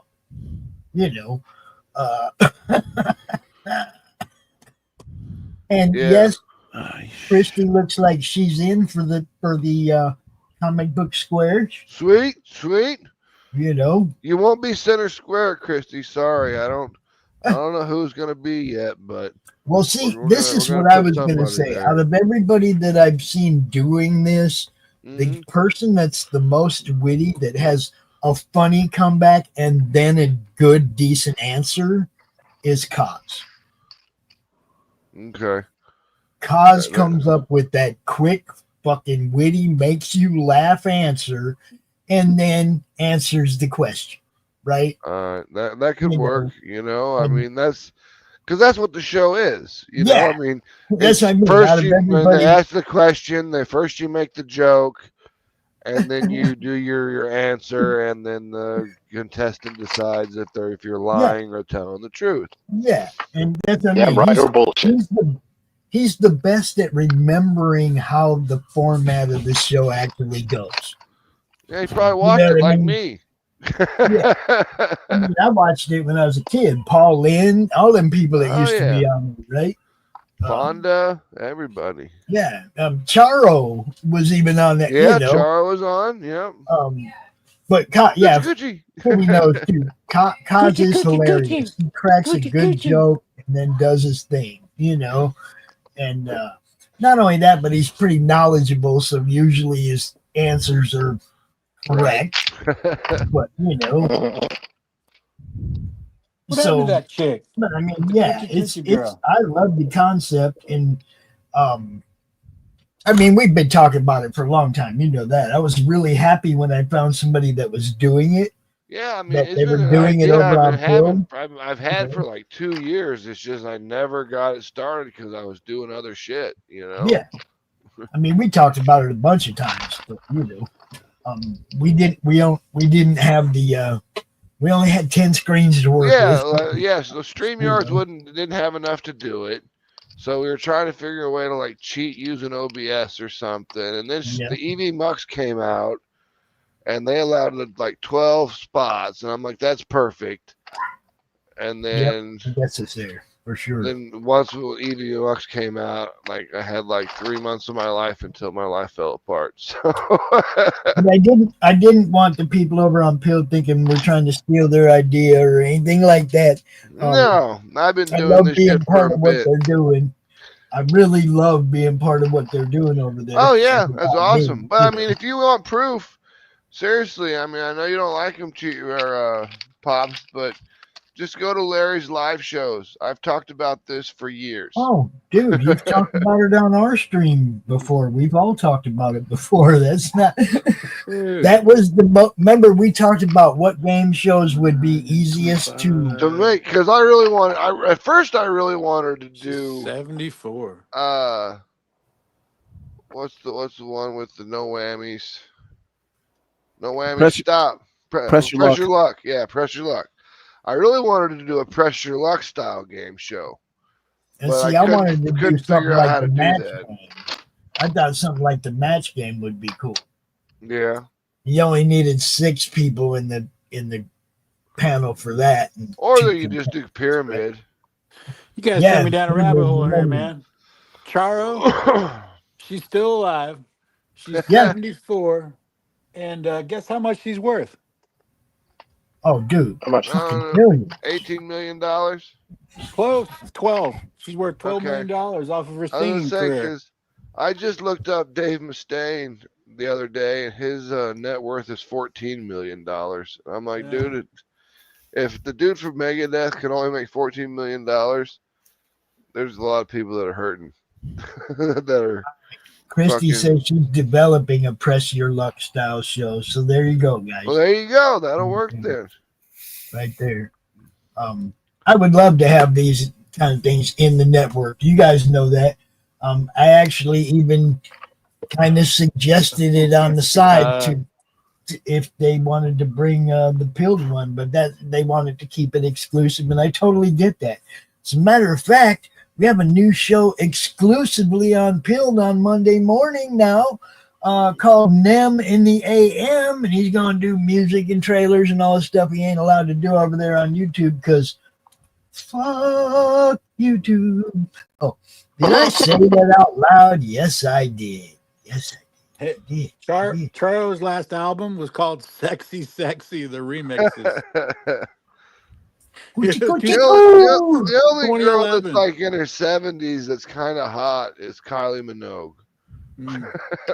You know, I mean, that's about it. I don't even know if she's made it to 70 yet. I don't know. I seen somebody the other day that was still looking really good at that age. I can't remember who it was, but it's somebody else. Like, damn. Cher? There's a few, man, that still hold it well, you know? Not Madonna. Puffs, yeah, Puffs, just because you're 70 and they're your age doesn't mean that they're holding it well. Oh, yeah. Because I'm not looking for anybody any age, but if you can get my attention, yeah, you're doing all right, you know? Yeah, I mean, after my second divorce, it was funny. I was walking out of court with my dad with me, and he puts his hand on my shoulder and he's like, "Son, you're not very good at this marriage thing. You should probably not do it anymore." And I'm like, "Yeah, I'm done." Well, see, I've never been married first, okay? So that part I ain't never had to worry about. But been married twice for 10 years, both times. I'm like this. I'm one of them people that's like, I'm not into rejection, so I don't like throw my neck on the block for getting my head chopped off. If somebody sees me and they see something they like, they got to reach out and grab it. Otherwise, it's gonna pass them by. Well, you've never been married, right? Nope. But you've had children. I have one child. Yes. Yeah. So that happened. What, like 30, 40 years ago? 35, 30, 40. I couldn't remember how old your son was. 35 years ago yesterday. But I mean, did you Yeah. get a lot? Did you get a lot of shit for it? Because my first girlfriend that I ever got pregnant, she was 16, and that was like in the 90s, and I was only like 17. But that was in the 90s, and like she had to go to some fucking like Catholic nunnery basically to be hidden away to have her fucking kid. I'm gonna make this real simple for you, Mac. She's the reason there's only one kid. Well, there you go. Yeah, I totally understand that. Yeah, but I have 4 grandkids, and I love them all, and I get to hang out with all them. See, Woody, I also have one child who's 36. Now, that's not saying there aren't. I could have more kids. That's the only one I know of. Okay. Yeah, the one that's caught up to you. Look, I'm a teenager in the 70s. Yeah, there could be. Could be a whole bunch. You were slinging dick at the Kiss concert. What are you talking about? Yeah, that's everywhere, dude. Look, at the roller rink, it didn't matter. I was introduced early and then proceeded to find more. I was a rotten kid. Most girls' mothers would have hated me. That was me. Because I was the 12-year-old smoking cigarettes and weed. And, exactly. They didn't want anything to do with me. But the funny thing is, right, is I'm like in 6th grade smoking weed. And then everyone starts calling me a burnout, right? And they call me a burnout in 6th grade. They call me a burnout in 7th grade. They call me a dope head or a burnout in 8th grade. But freshman year in high school, they come sit down next to me and ask me if I know. They're like, "Hey, do you know where I can get a bag, man?" I'm like, "No, cop." Not only that, but they want help with their fucking homework too. I was like, "No, cop, you don't get shit from me. Get the fuck out of here." And just straight up too, I'm not lying, man. All these people that called me stoner, this and that and other thing, be like, "Yo, man, can you help me with my math homework?" Yeah, exactly. Because I knew what an ounce was, motherfucker. I could do grams to fucking I could go metric to I standard. understood You know, economy. I understood business. I understood taxes, believe it or not, because my history class, I don't know how, but like I just listened to the lectures and just remembered all of it. And I aced every single test we ever had. I never opened my history book once. My history teacher calls me over to her desk one day at the end of class, and she's just convinced that I'm cheating, you know? Oh shit. And I'm like, okay, you think I'm cheating? And she's like, yeah, you're cheating. And I'm like, all right, fine. Let's do an oral exam right now. You come up with 10 questions and I'll answer the questions. And she came up with 10 questions and I banged all them bitch answers out. And she's like, how do you know all this? And I'm like, well, one of the only things we do at home is watch the History Channel. And I really enjoy your lectures. So you need to be careful who you're blaming for shit. Just because I look like a fucking freak doesn't mean I don't know some shit. There you well, go. that was just it. It's like they didn't realize that the stoners were the upper echelon of nerd. Because they focused. I mean, they were upper echelon of the they nerd. actually had social skills too. I mean, like, And what they now? didn't care. They were rebellious. They were creative. They didn't, you know what I mean? But nobody knew how to take, like, people like me, man. It's like, I'm out there on the fucking canal bank smoking weed with my friends, right? Then later in the day, I'm on the football field, the only guy with hair hanging out from under his helmet. You know what I mean? It's like, and there I am later on in the day, and they see me, and I'm over there, and I'm doing good in class, and the teacher's always asking me to answer the question because teacher, I had this teacher that hated wrong answers. She would hate if she called on somebody and put them on the board and they didn't know. So I spent like half the year the kid on the board, right? Doing the equations because she knew she could call on me and I wouldn't go up. You wouldn't fuck it up. I wouldn't go up there and fuck it up, make her look stupid, or she wouldn't have to make one of these other kids look stupid. It's always funny though, like the math that was on the board, it always ended like equaling 0 or 1 because he tried to trick you. I don't know if your math class was the same. Math was no problem for me. It was easy. Math was easy for me until I got math was easy for me until I got into calculus and physics. Once I got there, I didn't consider those anything I would ever apply because I didn't want to be a mathematical engineer. I was wanted to be a programmer, so I took calculus and physics. I took that as far as I wanted to take it. But when I was in like 4th grade, one of the teachers I had at the end of the year gave me a box full of books. There was books on math puzzles and shit that really opened my eyes up to the tricks of mathematics at a young age. So they're going freeze through high school, right? Freeze through school and high school and math because of that one stupid puzzle book, bro. Yeah, that shit's nuts how, because like in my English class, right? I'd sit there and I'd just read. We'd go to English class. And it was my first class of the day in my homeroom. And we had this hippie girl who was the teacher. But it was cool because she'd play Pink Floyd or sometimes she played dumb shit, but she usually played some sort of LP while we wrote in our journals for 10 minutes at the beginning of class, right? Right. So, I did the journaling, and then as soon as we were done journaling, I just pulled out the next Dungeons and Dragons novel I was reading because my brother had all the novels and I had all the game books, right? So I'm reading the novels and I don't pay attention to class at all. She's getting all mad because we're talking about this book called I Am the Cheese. And she's getting really, really pissed off because I'm not paying attention. And she starts asking me all these questions about this book. And I'm like, do you really want me to spoil this book for these people? Because I've already fucking read it, lady. She's like, we'll have a conversation after class then.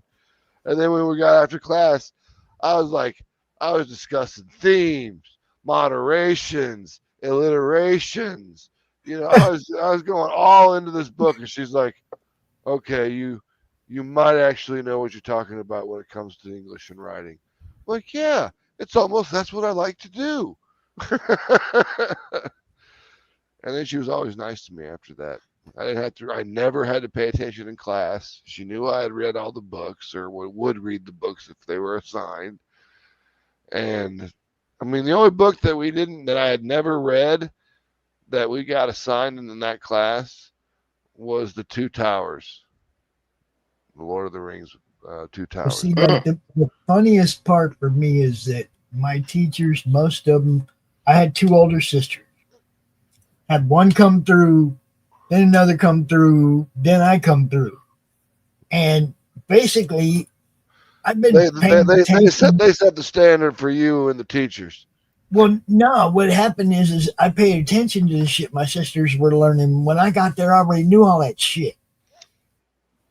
You know what I mean? It's like I had two older sisters. But their behavior had already given the teachers an idea of how you would be. Yeah, that's what I'm saying. I mean, but it was too easy for me because I'd be like, even if it's not how you are, I'd piss the teacher off. I'd be like, oh, I learned that from Beverly, or I learned that from Dawn, and they knew who I was talking about because they taught them too. Yeah, just a couple years ago.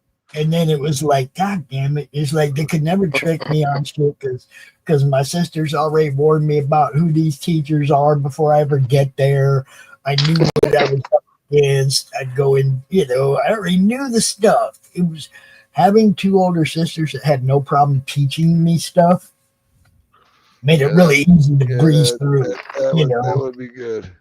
I breezed through to the point where it was like I was 17. I was like, you know what? Fuck this. I'm gonna go get my GED and go in the Navy.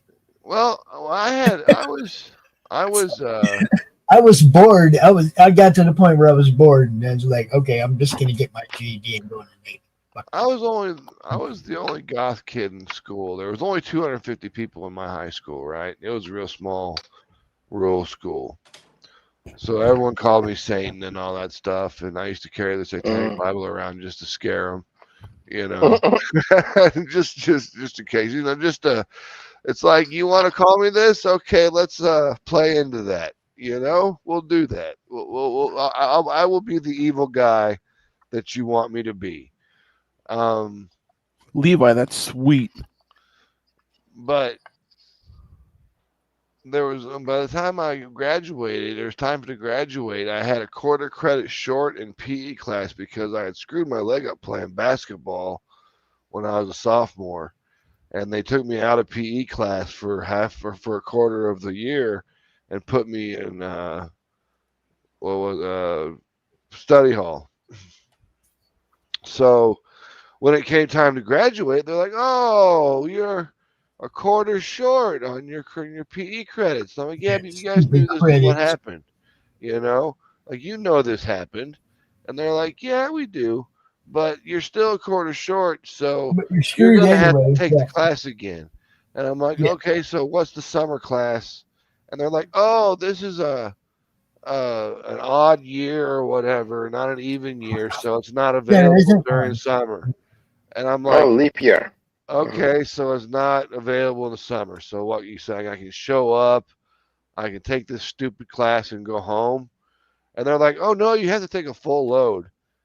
And I'm like, "Well, you could just give me the dropout papers right now. I'm not doing this. I'm done." And I dropped out, went down to the college to ask them when the next GED test was. It was that day, $10. By the end of the day, I was done. I had my GED in 2 weeks. That's how I did it too. I just went and got one. Just went and got it. And it didn't take nothing. I passed all 5 tests, like bing, bing, bing, bing, bing. And yeah, I did so well. I got like what are they give you extra money to go to school. What the hell's that called? Grant. Yeah, I got a grant from them. It was like $1,000 grant. I could have got one of those, but they knew why I left school to get it was to Yeah. go in the military. So they When weren't I giving joined the me shit. military, they didn't take me with a GED because it's not good for their numbers, and I was so close. So they found like this other high school in like Turner, Kansas, that they could like weasel around my credits if I took an English class, and it was an English class and a history class or something like that, and they were all on the computer, and I rocked it out in like a week. And by the time it was done, I had an actual diploma from Turner High School. So when I joined the military, I could actually get a bonus. See, Because I was if you didn't have a GED, or if you didn't have a high school diploma, no bonus. I was 17. Yeah. I wasn't going to get a diploma for another year. Either way, you see what I'm saying? Way. I didn't have any senior year credits. I wanted to go in today. You know what I mean? It's like, so I went and got the GED and went off into the Navy. You know? Yeah. I wasn't waiting a whole year. And that's what I would have had to do if I was going to wait for a high school diploma. It would have been a whole nother year. Yeah. And then you join the Navy and you'd be a year behind in the Navy, you know? So fuck it. Go do it now. Yeah, I was just out. I was out. I had to go. I had to get out of where I was. I had to go. Yeah. Sometimes, man, you just got to get up and get a change of scenery. I mean, that's the main reason I moved to Chicago. I lived in Kansas City for 35, 40 years. I mean, not counting the time I was in the Army. And, after being divorced twice and knowing that both of those crazy bitches are in the same area, it's like, man, I'm out. I need to find somewhere new to live. Yeah, he said, I'm out. I gotta go. I got to go. And then I was like, well, Chicago's pretty big, and I could actually go there and maybe get a literary agent, So right. That's the newest goal in the Atrocity Press thing, is to get a literary agent for our properties so we can try to sell them to these animation companies like that want to talk to us already. At least one of them want to talk to us about a Mary Machine Gun one. I can't say who it is, but there is one that wants to talk to us about putting Mary Machine Gun on TV. See, and look, there's always a spot. There's always a spot on the Madness Roku network for anything you do, bro. You know that. Well, yeah, but I'm not doing the animations. They're gonna farm that shit out to some people in Korea, just like they do to everything else. And then when they can put it on our channel after when it goes to syndication or whatever the fuck they do. Yeah, hey, put it up over here. We got you. I'll put that in the contract. Yeah,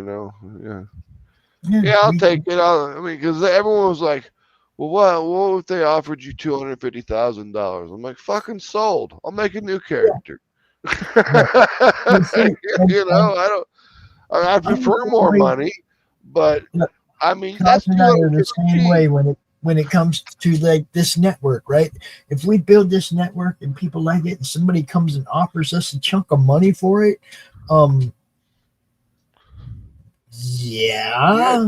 taking it. That just gives me a chance to go build something else that I'm going to use to help you guys. It's not like I'm just going to take the money and go, fuck everybody. You guys know who I am and what I do. Now I've got a fucking nest egg to do what I do. Yeah, it's like now I got money to actually like do stuff to help all those. All those bands that you see where like it's like damn near like the Beatles bullshit music, but by the time they make money and get popular and the band breaks up, the guitarist is in Cannibal Corpse or something, He's like, I've been wanting to do this my entire life. Yep. Like, I was just doing that to get paid. Hey, don't think for a minute that we wouldn't sell the network to do the road show. Yeah, I would. Or build the auction house, Well, I mean, we have a few different ideas for the madness. The Roku network is like our marketing arm for everybody, for what everybody's doing, right? Yeah, you really need to do a show for the road show. Yeah, the road show is really, I mean, that's, come on, if I had a choice of anything that I could do and the money to go do it right now today, we'd be in an RV headed to the next con. Yeah. You know, that's like my dream job out of this. That's why going to Pennsylvania to do the Ditko Con in September is so cool, because that's kind of what we want to do. Is go to cons, broadcast the con live, promote everybody at the con live on the network and beyond, right? Yeah. And fucking, that, I mean, yeah, that would be so much fun, man. Here's a question for you, Pops. Why didn't you come to C2E2? You knew I was going to be there this year. I don't have a ride or press passes at C2E2. You can get into Pennsylvania, but so you can get to Chicago, it's only a few more hours at the most. But see, I don't need. I'm set up in Pennsylvania. It don't cost me nothing. Just got to get there. Well, I mean, it was a cool night. If, I mean, I just went on C2E2 would give me. Hey, if they give me a press pass, I'd be there. Well, you could apply for one. Mm-hmm. I did. Okay. So you can just apply for one. But, I don't think I'm quite big enough to have their attention yet. I need people to go in there and start talking about me when they're there. Yeah. Well, I mean, last year when I was there, I mean, I just kind of hung out for a while, and then it was only there on like Saturday. I mean, I wanted to go for those awards too, Yeah. And I wanted to go for that too, right? For Al's deal, but you know how that was. It's like I was nominated for an award that disappeared off the. Yeah. Well, we won when we had Heroic a couple years ago. They're supposed to be moving it to either Planet or somewhere in Oklahoma. Well, it was funny because they didn't want me beating, like Brian Polito and people for what I don't even remember what it was. What they've done the most for comics or some shit. And it's like, look, I don't want to be compared to creators that have been doing this for decades. First, and they put me up there as a nominee for this. Now, Lifetime Award is what it was. I think Lifetime fucking Achievement Award or some shit. And I was like, look, I don't want to be up here against those guys. Those guys have been doing this for a lifetime. I've been doing this for 5 years, right? They've been doing it a minute. Give it to them. And at the same time, I wasn't a creator. And yes, I feel like I do bust my ass, and I do a lot for comics. Okay. Yeah. But I do a different type of thing. I'm a promoter. I don't even like to be considered an influencer, because I'm not that either. It's like, do I want to get eyes on what you guys do? Hell yes. I work my ass off at it every day. Do I tell people what to buy? Sometimes. But I mean, if I got something that I know certain people are going to like, yeah, I'm going to tell them, hey, go get that. You're going to like it, right? But I don't like to consider myself an influencer. I'm more of a billboard, man. The madness is a billboard for everybody to come out here and promote what they do. I'm taking out, guys. Levi, I need that image. Okay. I think you've already sent me the link for the Comixology or whatever, right? Okay. Yep. Deepak said that's cool. Link is fine. So send me that image and a synopsis. All right, cool. And we will put the Ashcan. It will be the first thing on the Madness free reads page on the website. Nice. Very cool. Max, that was Max's idea, by the way. Thank you, Max. I appreciate it. What was that idea? What was my idea? Free cans on the website. The free reads on the website. Oh yeah, the free reads on the that was my idea for sure. Yeah, I definitely think that'd be a great idea. and we're doing it. His book is gonna be his ash can is gonna be the first thing up there. So, well, good. I mean, you can have Mary Machine Gun #1. Yeah, if you all you got to do is just send me a link to wherever it's at. If it's up as a free read already, just send me a link to where it's at. Not up to a free read. We deleted our Global Comics account because it just wasn't making enough money. You know, right. Whatever you got, we'll put it on the website on the free reads page. Cover image, synopsis, and the link or the PDF. Right on.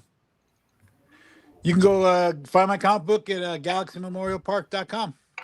And the over there in the chat is a link to go buy Volume 1. So, all right, guys, take her easy. I gave one of those to Jim Starlin the other day. Levi. I know. I appreciate that, Pops, because he likes killing people too. Yeah, I gave one of those to Jim Starlin the other day. It was pretty cool. Nice. Always looking at, that's what I'm saying. It's always looking out for our people. That's why we do this. Take it easy, Levi. I will see Later, you, guys. bro. Later, Q. Later, Max. Later, Levi.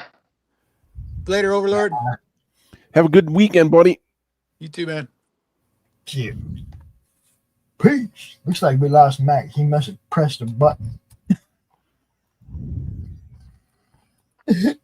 Max, where'd you go? But yeah, we have new stuff coming up, man. We have new them Spring 2 shows. The them in the AM on Pilled, and then the new game stream Wednesday morning. We'll be creating characters for that. What did you decide we're going to play? What Goblin something? I forget what it's called. I don't remember what the first one was. I mean, I said I wanted to play Temple of Elemental Evil because that's what's based on the temple in the one we played. Right. You know, the Tomb of Annihilation. Tomb of Annihilation. But the Temple of Elemental Evil was like the original version of it, and like there's like just instant death traps everywhere in that dungeon. And okay. So we're gonna do the Pit of the Dust Goblins as a starter, right? That's what. Yeah, I mean, I don't know. I mean, there's the one I chose was like a level 4 to 7, I think. Yeah. So he's like, we need to get him up higher, and I'm like, well, just do smaller things. That was the great thing about second edition. It wasn't all just one big long fucking story. Right. You know, it's like you played modules, like 5 different modules just to get a couple levels, you know? So yeah, we are going to start off. We're going to do our character creation Wednesday morning at 10 a.m. Eastern. And then we're going to start playing Pit of the Dust Goblins is our beginning. It's on Roll20. Nem says he has no problem with as many people as want to play. So if anybody else wants to join us, they're free every week, Wednesday at 10 a.m. Let me know. We'll figure out a way to get you involved in this too. I decided I am going to start out with a new rogue character. His name is Annex the Goods. Yeah, I'm playing Human Wizard Zell Volan.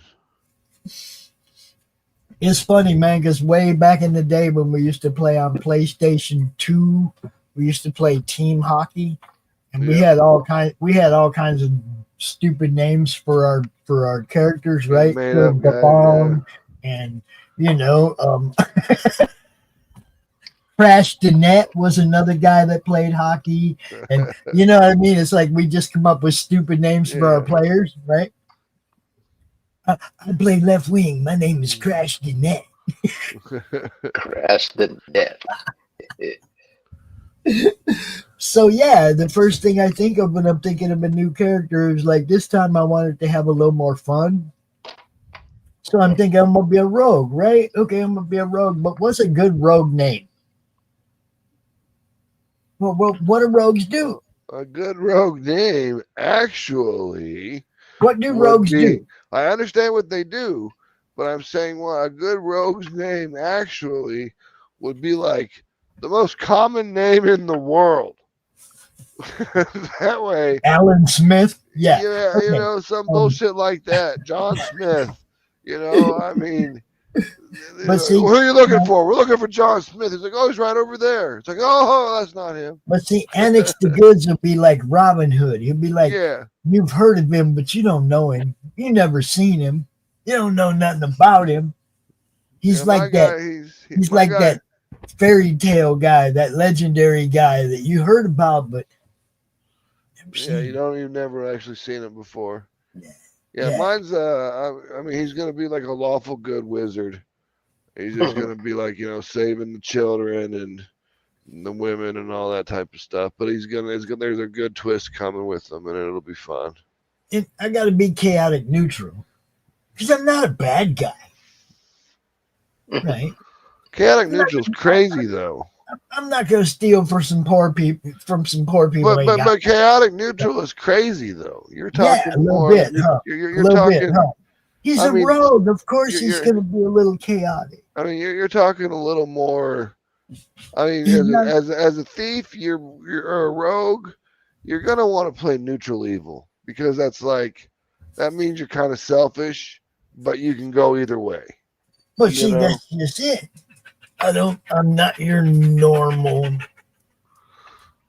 bad guy. Or if you're like doing the Robin Hood thing, you might want to be chaotic good. Well, see, to me, that's chaotic neutral and chaotic good are kind of the same. Neutral can go evil or good. So when you're if you're not riding that line between chaotic evil. If I'm not chaotic neutral, I won't be able to kill people when I need to. And sometimes a rogue needs to eliminate an obstacle.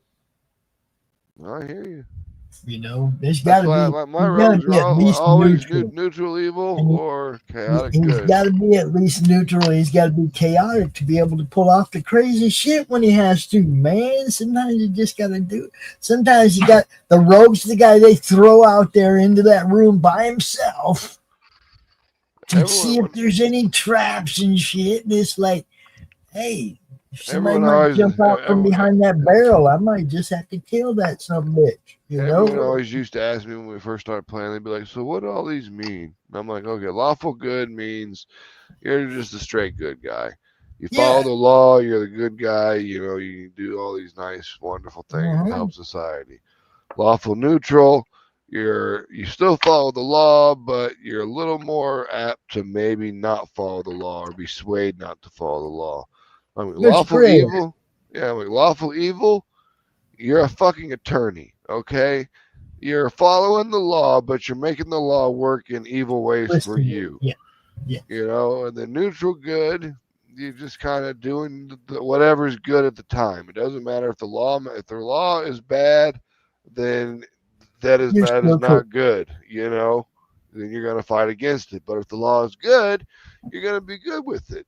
You know, and the true neutral is barely ever used. Usually it's a monk that chooses true neutral or some sort of paladin, or not paladin, but a cleric. And then, neutral evil just means you're greedy. You know, you're there for yourself. It doesn't matter what the law is. You're there for you. And then chaotic good means that you're Robin Hood. I always said that was Robin Hood. And then chaotic neutral, you're just crazy because you have no care about the law whatsoever. You're chaos incarnate. You're damn near like the Joker, really. That'll work. That'll work for what I'm talking about. You can't be predictable. When I'm creating a new character, I definitely do not want to create the character somebody else did. Yeah, and then when chaotic evil, I'm like, you're Satan. Yeah, and I don't want to be all evil, but I do want to have an unpredictability value to my, I want to be a little chaotic because I might have to kill him. I might have to kill him on my gum in here. I might have to do some things that the rest of my group might frown on if they saw me do it. But sometimes things need to be done, and that's why I'm part of the group, because I can turn away. They got that plausible deniability. Oh, we didn't know he did that. We don't know nothing about that, right? They can go along being their good self. Stab him in the throat. They can go along being their good selves, and I can be, that guy that takes care. I'm the black sheep, the kid that takes care of the dirty work in the family, right? When I was in the Army, one of my roommates, the second time I deployed, he was a Hindu guy, right? And he was all into karma and all that shit. And he used to call me his karmic enforcer because, like, I'd go around beating the ass of people that gave him shit. That way his karma was fine. he's like, you're my karmic enforcer, man. Yeah, I'm kind of the guy in the group that they're going to be able to rely on to take care of less savory things without dirtying their good little hands. And when you're hanging out with healers and paladins, some of them are going to have good little hands, and you can't piss off the people that are going to bandage your ass up. Yeah, don't piss the healer off. You see what I'm saying? So I like playing that unpredictable character that you don't know what you're going to get. I think that's why Chris likes doing streams with me, because I make him go places he had no plan on going. Had no plan on going. Yeah. Yeah. Well, that's part of the fun of DMing. Like, I mean, all these people will be like, "Oh, well, when you DM, you got to do all this work and stuff." I'm like, dude, I write out a generalized outline, and then I let the characters and the players basically tell the story for me, choose what I like, and then apply that to the storyline. Yeah. And that way they have a good time playing, because it's like, oh, I was right from the get-go, or whatever, and they usually can make a better story than I could, especially because they're not going to follow. You can work out this 20-page thing, and then by page 2 they're going somewhere else. Yeah, exactly. That's what he said the other day. He's like, I'm writing up to next week because you guys took me somewhere I had no plan on going. And they'll be like, just move it or whatever. And it's like, that's no fun. That's not the point of it. They're wanting to do something else. Well, let them do something else. It's a D&D game. Don't force them. Don't railroad their ass just into a different dungeon somewhere else. That's dumb. I just love doing it. I love the game streams, and with the good GM and some creative minds, the games go way beyond what the modules actually call for.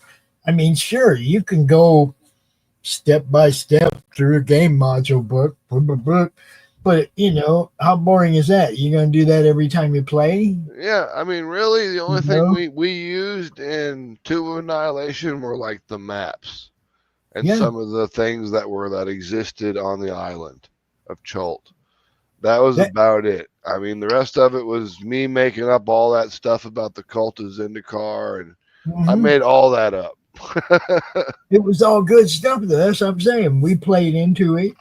It was described well enough so that when we asked questions, you had answers. You weren't going, well, that's just knowing that's knowing the game well enough and the lore well enough to be able to do it on the top of your head. That's part of the fun of being the DM. Is it's like a battle of wits with the players. They ask you questions, and can you answer the questions quick enough to have it make sense and make them enjoy it? Yep. That's the way I see it. I mean, because I don't want to do 25-page module and no one's following what the fucking module is supposed to be. Cracks me up. We ran up into the top of a tower in Slaughterville, and we were trying to hide from the werewolf, and Chris is like, okay, so you run up into the top of the ranger tower. What are you going to do now? Well, there's a dead ranger laying there in the fucking top. Okay, so I happen to have a bone saw from the last episode of Slaughterville when we were in the asylum, and I picked up the bone saw. I still had it, of course. So we're gonna saw this dude's arm off, and we're gonna throw it way out there in the forest. Feed it to that werewolf. We're gonna try to distract the werewolf and have him go chase after the arm and shit while we take off running, right? And Chris is sitting there and he's like, I did not see that coming. Yeah, and that's a lot of the fun of the DMing too. You know, I mean, it's seeing what your characters come up with. Like, so then we throw it out there and he's rolling to see if we get enough time to get away, and it's like a different aspect of the game that was nobody ever thought about when there is just something that comes up impromptu when you're playing. And that's right? the fun shit right there. Yes. I really like it. That's one of that's what makes one of the fun things about DMing. All right, so we're playing this one epic campaign, right? Because it used to be like back in the day when I was growing up, it was me, this dude Justin Jewell, my brother's friend Raul, my brother Travis, and this dude Chris, and we hung out all the time. And it got to the point where like we'd be playing D&D when we're like driving down the street to go to Burger King. We're just not using any dice, you know. Just come. The DM makes the decision. Did it work? You know, and we did nothing but play D&D for like 2 years straight. And there was this one time, where Chris, he was a dwarf, and he's walking through this castle thing, and I throw a rock through the window with the threatening note on it, right? And he picks it up and he looks at it, and he's like, okay, I look at the page and I roll it back up with the string and I chuck the rock back out the window. I'm like, well, don't you want to tell everybody what it says? And he's like, no. And I'm like, okay. And I come by and I throw it in the window again, you know, kind of like, hey, this is important, you know. And he picks it up and he opens it up and looks at it. I'm like, it's the same thing. And he goes, okay. I go over to the open window and I scream out the window, hey, dumb shit, I can't read. He didn't have reading proficiency. It's wonderful. See, that's what I mean. It's about having fun, guys. It really is. And everything we're trying to do here is have fun. And we include people to join us in these things, man. It's never like we make this and you're not invited. If you want to join us in one of these game streams, Chris is on Thursdays or Dems on Wednesdays, you're more than welcome. If you're interested in being part of what Max was talking about earlier with the comic book squares game, which is for those of you young people, young people ain't gonna know what Hollywood squares are. No, but that's why I'm gonna have to make it. You know, that's why it's only gonna be once a month. That way I can promote it properly, and you know, show off people what it is.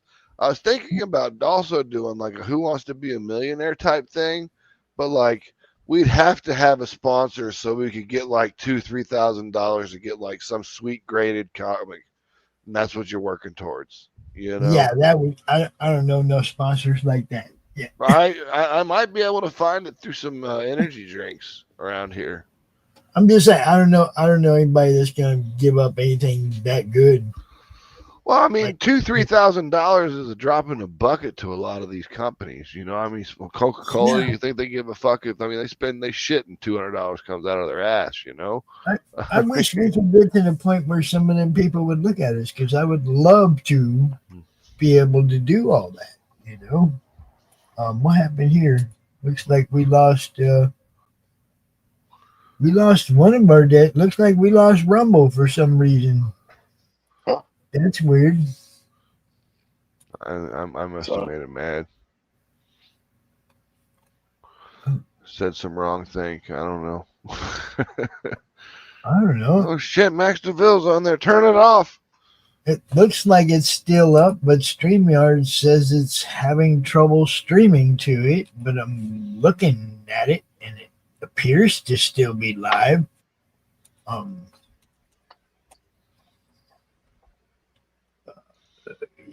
I don't. Why? Oh, now it says we're live again. I don't know. They're just being dumbasses, I guess. They're being a dog. Oh, it's just another one of those days. Mama said there'd be days like this. Yeah. So we also have Matt Overlord is going to be bringing a show to the network as well in the next week or two. Yep. Why don't you tell people what that's about? I have no idea what it's going to be about. So it's just going to be, it's going to be a random. I used to for 2 hours screaming at the microphone. Yep, pretty much. Happy Harry Hard-On style. I'm thinking about calling it the random show of random randomness, because that's pretty much what it's going to be. Hold up. The random show is starring Random McRandom Face. There you go. Except for I'll be starring it, and my name isn't Random McRandom Face. I'll have to Random McOverlord.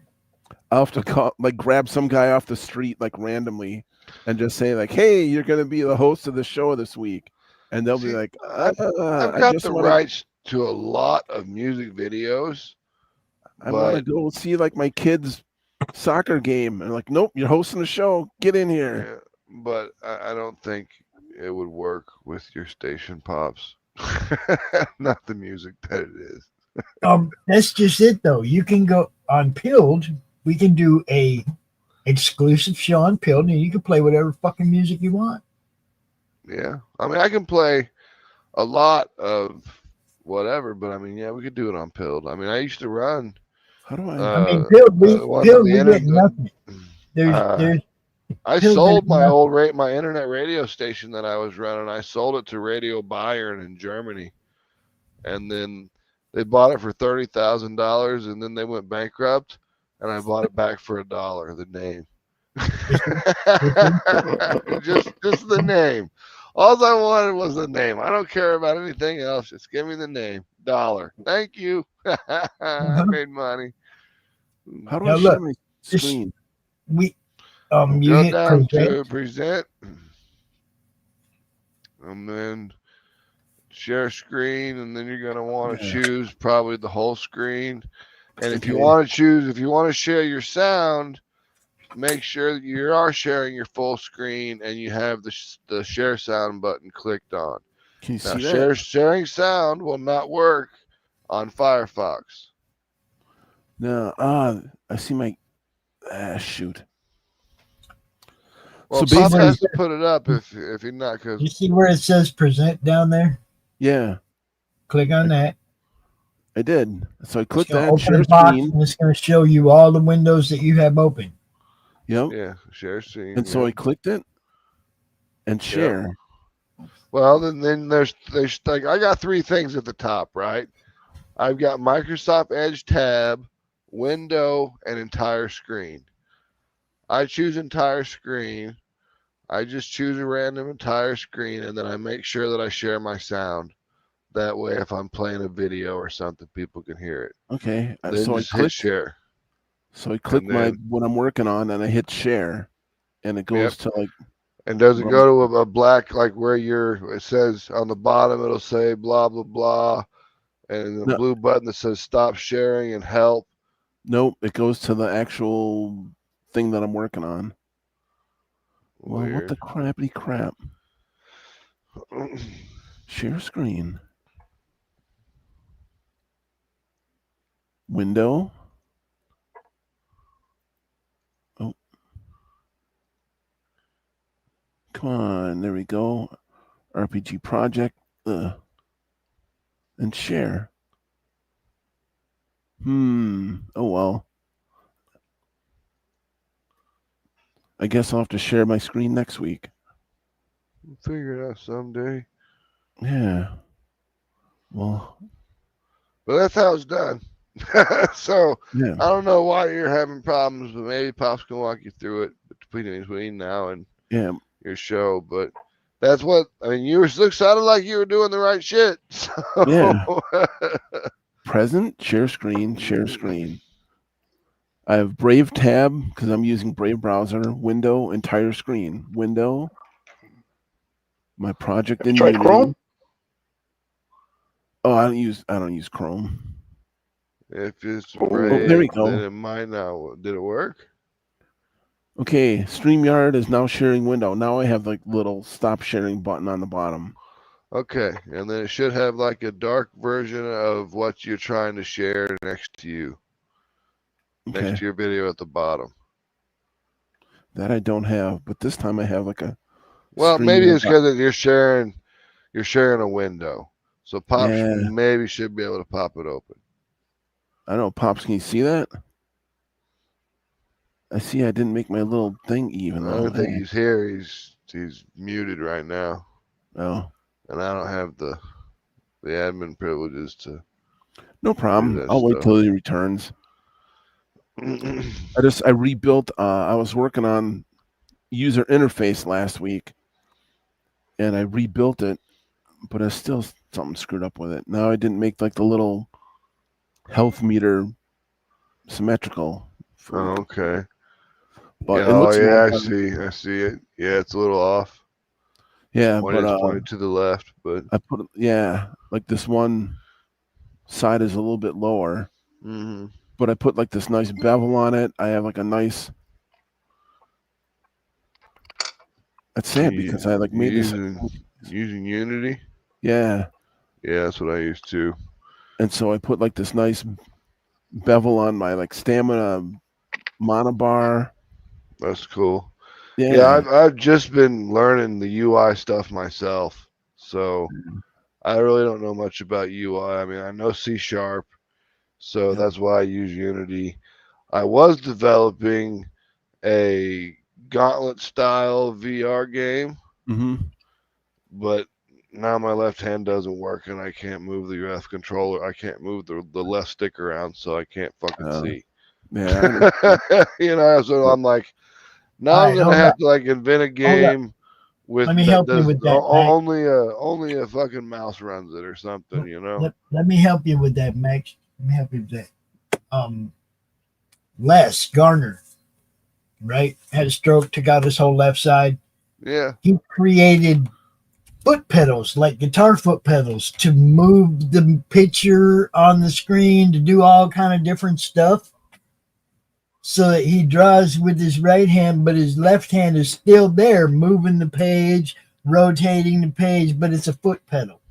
Yeah, but see, if I'm making a VR game, Pops, I need to be able to create it to where most people that have two hands can play the fucking game right, you know. I mean, you gotta design your game for as many the big audience as possible. Yeah. Because I used to love it because I used to just make video apps for people. You know, like I got a stream on Roku and I want it to be streamed. I'll be able to be streamed on a phone, and I just throw that together so quick and make so much money off of that shit. It was ridiculous. Because all you needed to do was connect to the fucking the MP4 and play it in the native player, and you were done. It was like I had it to the point where all I had to do, like I had the programs written, all I had to do was change the names and the text and the link to the RMTP stream or whatever, you know. And that's all I had to do. And I used to charge people a ton of money for that shit. Because they were going to make money off of it, you know? I mean, usually, like you guys, to be honest, I'm really being nice and just doing it for you guys for the price I'm doing it for. Because, to be honest with you, if this was anybody else, we would have started out at $2,500 because you're using it to make money. You know, it's a commercial venture, but we have somebody else backstage, guys. So, oh my God, I got to play an intro. Hold on.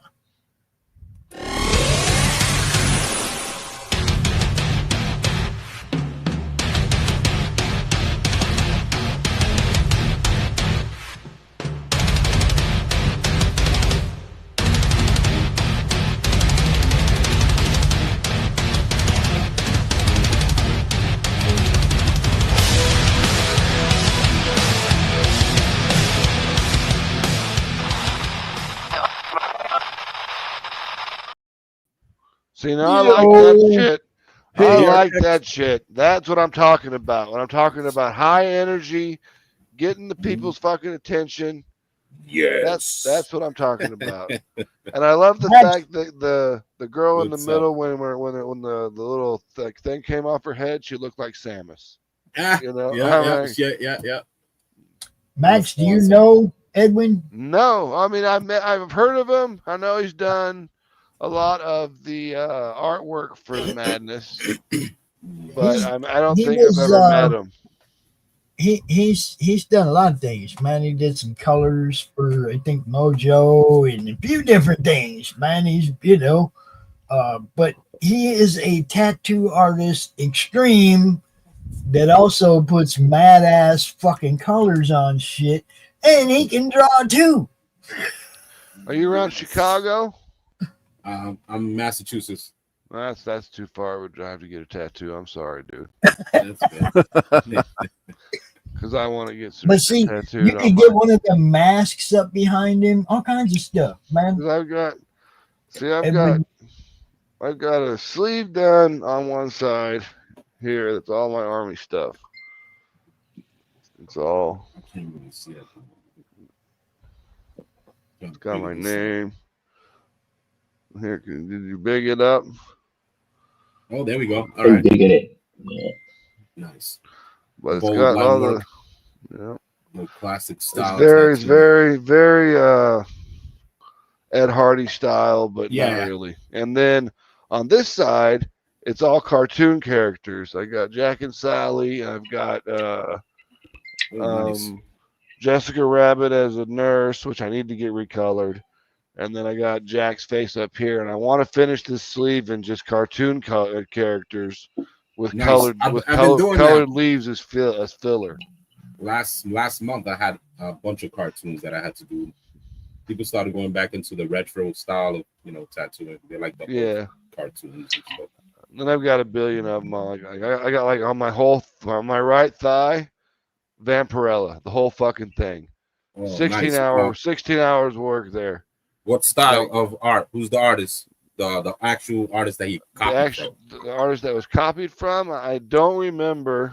The artist who did it was East Coast Al. All right. He's the tattoo artist, but I don't remember who it was. I mean, I won't show anything if I pull up my pants here. You might be able to tell who it is. Let me see. Blow me up, Pops. Blow me up, Pops. I'm getting there. There you go. All right. Yeah. I've seen that before. Yeah. Yeah, that one took 16 hours. It's like 4 sessions. Again, it's on your thigh, man. That's no joke. That's a lot of nerve endings there. Oh, yeah. It didn't feel good. Everyone's like, how's that feel? I'm like, it feels like fucking kittens licking on my skin. Go away. Right. Yeah, right. One can only wish. Check this out, guys. But I have seen the new digital pens. I've never had one used on me, but I've seen them and they look pretty badass and they're quiet as fuck. Yeah, I got like a ton of them. So I don't know if they're worth the shit. So I gotta say hi to Quintus' son over there on Pilled and say thank you for the can. And I also, look, I just got a message from my grandson. And you know what the message is? There you go. It is a short that we just posted with Chris on it. So my grandson just saw one of our shorts, wherever he is, whatever he's doing. He just saw. So what's the quality like on those machines? The quality? Yeah, I mean, using when you're actually doing the tattoo work. I mean, does it just matter what needle and ink you're using, or does the machine suck, or I mean, it's the machines don't suck. It's more the artist and the approach taken. This is a rotary machine, and the needles are always sharp and precise. The old conventional machines had a little spring that gave a little. Yeah, every time you had to change the spring every so often. Yeah.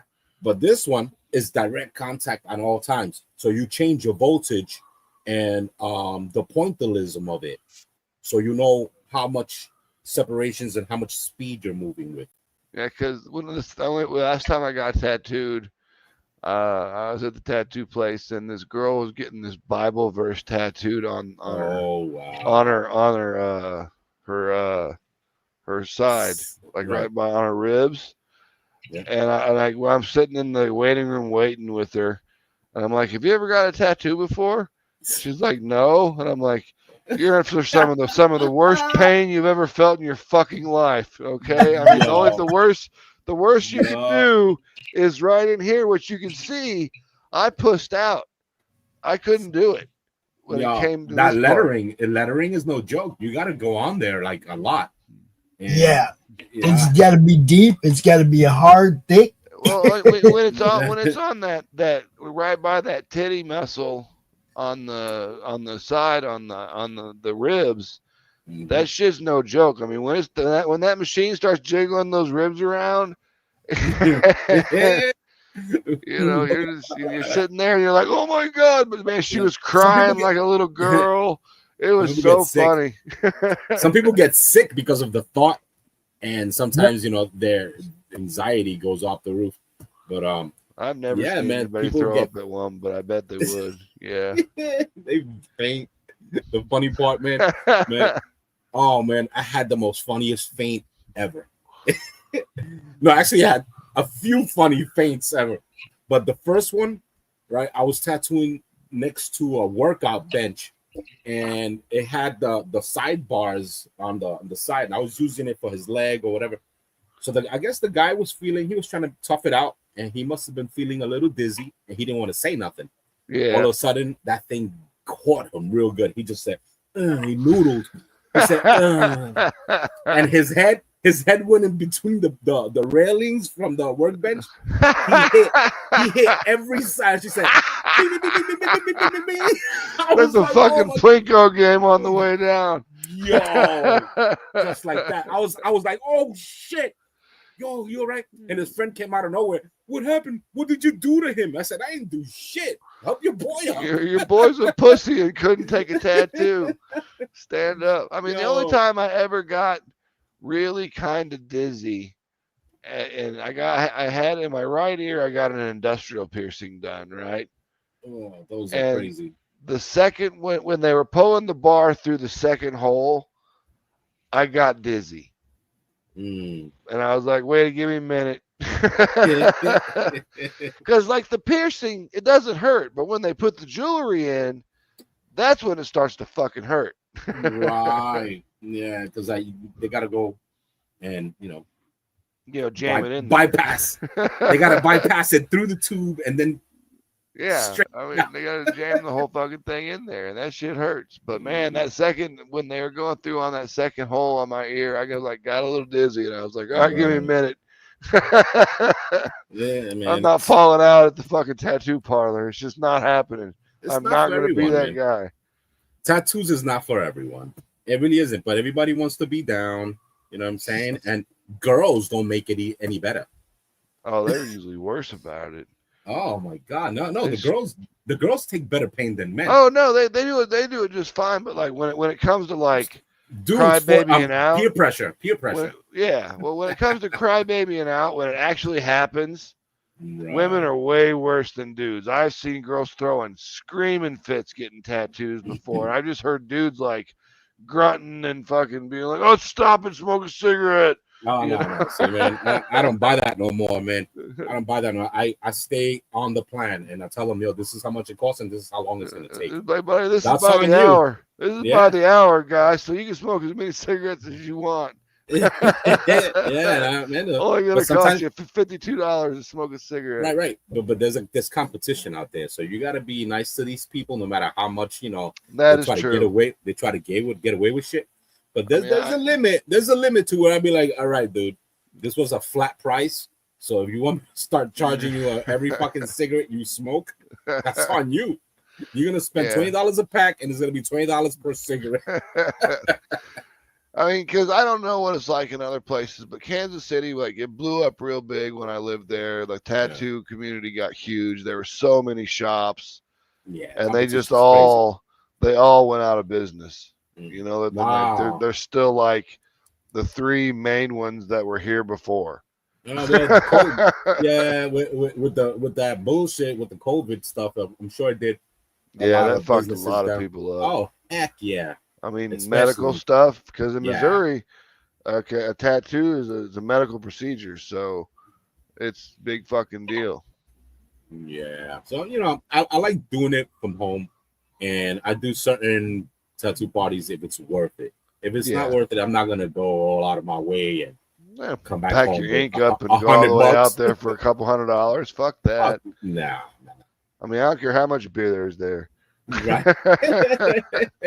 Well, I'm gonna be drunk tattooing you. Because we used to go to tattoo Stay parties still. at the tattoo parlors, which was always fun. Like we'd get a band in there, and we'd get a couple kegs, right? And then everyone would. I mean, the tattooists, they stayed sober. Oh yeah, it's best too. But I mean, I'm sure they had a beer or two here or there. But yeah. You know, you want to rock out as well. You know what I mean? But don't get stupid when you're seeing triples and quadruples. This one's gonna be really cool. It's gonna be 3D. Yeah. You just need to wear these glasses. Stay still. You're moving too much. I got the tattoo machine for both of you. Doc Holiday. You just tattoo the middle one. That's ridiculous, man. But yeah, man, I've been tattooing for quite some time, and it's a crazy ride. You know, it's not for everybody. To tell you the truth, man. Oh no, dude, for sure. I mean, it's definitely not an easy profession. I mean, because no, it's there's like, too much time. You don't have no real friends. Yeah. Everyone wants something from you. They, it's like, hey, will you trade me a PlayStation for some work? It all comes down to barter that work. bullshit. Yeah, that bartering stuff is half and half with me. If you either want to pay for something or you want to half and half it. You know what I mean? And it has to be worth it. You know what I'm saying? They can't just bring their kid's toy. Yeah. Like, really, bro? Are you serious? I want to DJ our drone, motherfucker. Ridiculous, man. Some people do that a lot, and I'll be shutting them down to the point where I tell them straight up, "Look, I don't do this no more. Get away from me with that." I dodge names too, names and stuff. I dodge them things, because sometimes they get so excited they spell it wrong. Yeah. Or they don't pay the hourly rate because it's just 5 letters, and I'm telling them, dude, look, my minimums is not gonna change just because your name is 3 letters. What am I gonna do? Be like, oh, you don't charge by the letter? No, I don't charge by the letter. I charge for every piece of equipment that it takes to pull off what you want. And basically, off rip, it's 60, and shops is $100 for a setup. You know what I mean? Yeah. So why am I gonna waste $100 setup on 3 little scribbly lines? Yeah, no shit. I mean, that was one of my favorite things. Like the girl who did the sleeve on this side over here with all the old school stuff. She was my girlfriend at the time, so I didn't pay a dime for this fucking whole sleeve. Nice. That's freaking awesome. I love that artwork, man. Oh yeah, I got in trouble for this one. X Pop, it's hilarious. You got in trouble for that because it's Pebbles? Yeah. I was like, man, you must have on. missed the Flip City magazine prop. That's what it was, It was for Flip City magazine, and the idea was retro cartoons with modern day issues. So they had mentioned Pebbles having a OnlyFans page. So this is what came to mind when I designed it. She's a little grown, and she has a little, OnlyFans going on with a little laptop, phone. Then the parents are in the background here. You see how they're like, Wilma's not having it. She about to pound her out. Freaking Fred Flintstone's like, damn, I just got out of work and bumping into this shit. Really? I slide down a damn tail for this? I love it. Yeah, man. How'd you get in trouble for this? Let's not go into anything other than it was just somebody didn't like it, and that's enough. but everybody else thinks it's hilarious.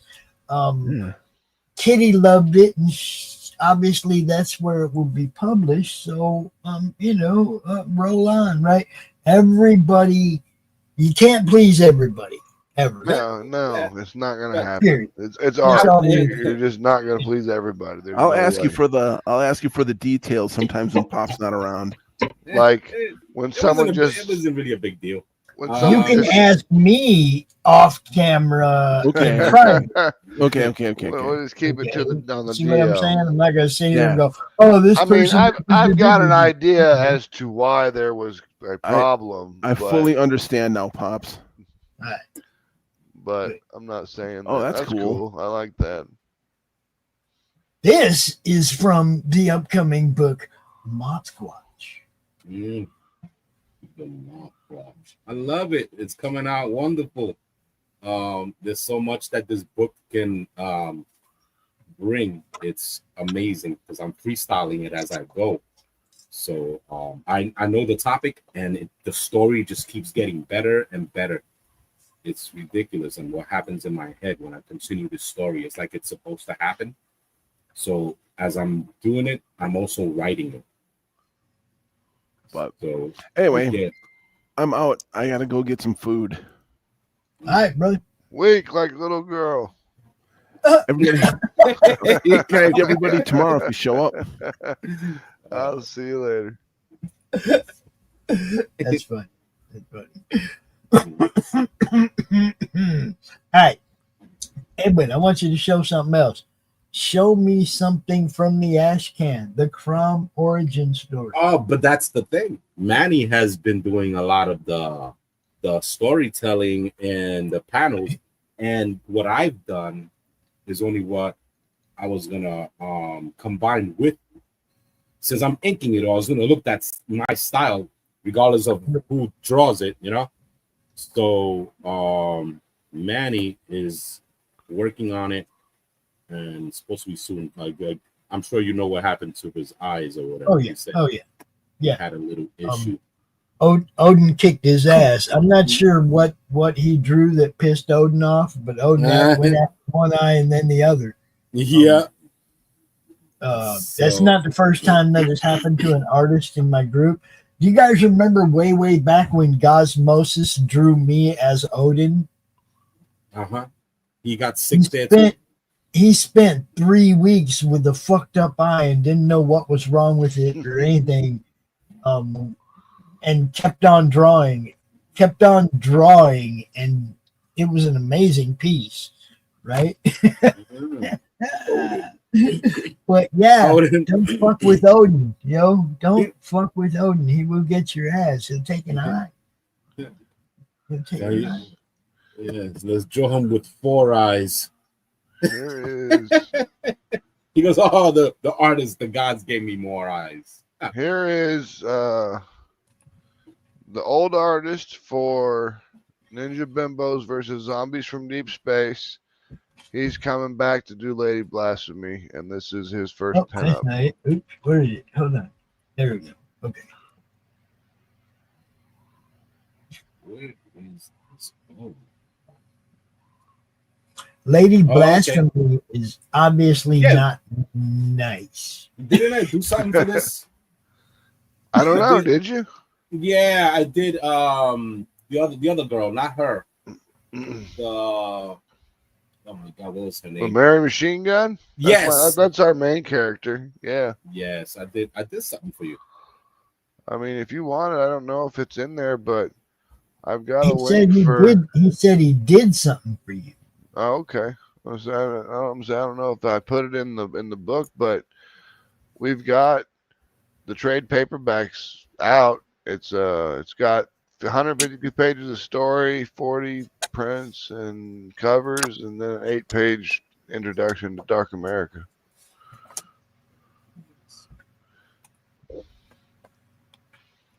Mary Machine Gun. Yeah, I did a. He knows he's going to find it eventually. How much fucking art this dude does, dude. Oh, it gets crazy in here. I draw every day. That's why. You got to. Yeah, I love it. It's amazing. It's in the ether. Yeah, I know it's in another. No, you're good. One of them files, I know. See, that's my problem. I got like 8 files with shit in it. It's like I can never find what I'm looking for Here, ever. Pops. I'll send you the link to the PDF of the trade paperback, and you can send it to him since I don't think I have him on my friends list. I don't even know what he goes by on Facebook or Twitter. But I will get this to you, and you can forward it to him. All right, I can do that. Just gonna find you now. There you are. I'm just gonna find you now. Yeah, all right, there we go. What the hell? Paste the text, bitch. Do what you're told. There it goes. That's one of the pieces I'm putting in the ash can, and this. That's Crom in cyberspace. Put that back up there real quick. Hold on, let me get back. Crom in cyberspace. Check that out, Max. Yeah, I like that. That's good. That's when he's born. Where he's born. Look at the little kitty cat. He's like, oh, what the? He's like, It's got a very Yonan Vasquez type of feel to it. If you know who that is, he's the guy who made Johnny the Homicidal Maniac and Invader Zim. oh, okay, yeah. Yeah, I love Invaders. That was a good idea. That style is so cool. Okay, I'm sending you a Google link. I hope you have. Yeah, it's available. Okay. There you go, Edmund. In your Facebook.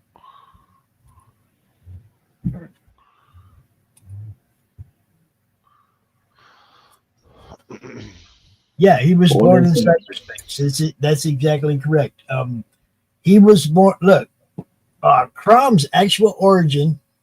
This man right here, this guy right here, entered a logo contest for us, and we were trying to figure out a logo for the madness, obviously, and the one that we ended up with is this wonderful the thing in the middle, right? That was the madness logo. It was comic related madness Facebook group. It's a comic related madness, but that little dude in the middle was like, that's Crom. Well, nobody knew that was Crom at the time. Right. But that's the day he was born. And he was born, I think, was it on your tablet or on your computer? So we make sure that we get it right.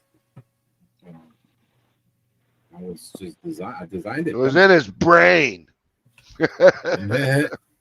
I mean, then it went down the arm bone to out of the hand bone. Oh well, it was already the idea. The only thing I use to draw it is the laptop now. So okay. So that's where he was born, in the cyberspace on Artec's computer, and then of course he traveled through cyberspace and ended up here. And his adventure begins. Edwin right? got some clean ass arms for a fucking tattoo artist. Oh, I got 0 tattoos on me. He's like, why the fuck do I want to get poked? Don't touch me, guy. I want to wait until make sure you get it done. They don't interest me. They don't interest me as much as I like the art of it. It's cool. I mean, I'm just saying, if I get a tattoo, I want one from somebody that's got one themselves, so they know what they're feeling. You know? He said, "I seen enough people whine about it. I'm good." I've tattooed myself without no ink. I know it's an annoying thing, but nothing that really calls out to me. I mean, when I put something on me, it always means something. You know, like Vampirella, my favorite character. I got this left thigh over here. I want to do Mary Machine Gun on this side, but I just don't. I don't know how. Number one, It's my whole thigh. So that's going to be like at least probably $1,200, maybe more, you know. And then I've got to get it drawn and prepared and ready, and then I'm going to have to sit there for fucking 18 hours while it's done, and because I don't want the old school one, I want the Valkyrie version, you know. Right. And there's a lot of detail in that character. Which, if you read the book you just got, you will know. I just found Mary Machine Gun. Let me see if I find the other piece that I did with it.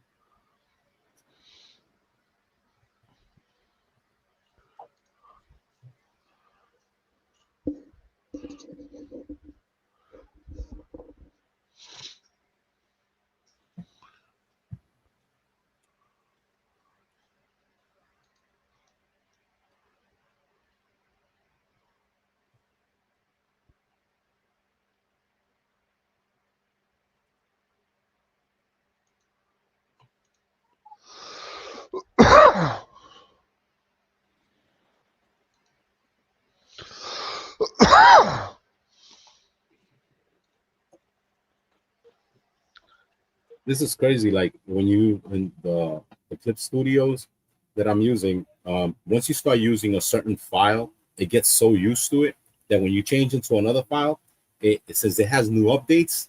It has to update on the other files that it was using. It's so dumb. Like really? It took forever. Still loading. Like it's right here. It's next to you.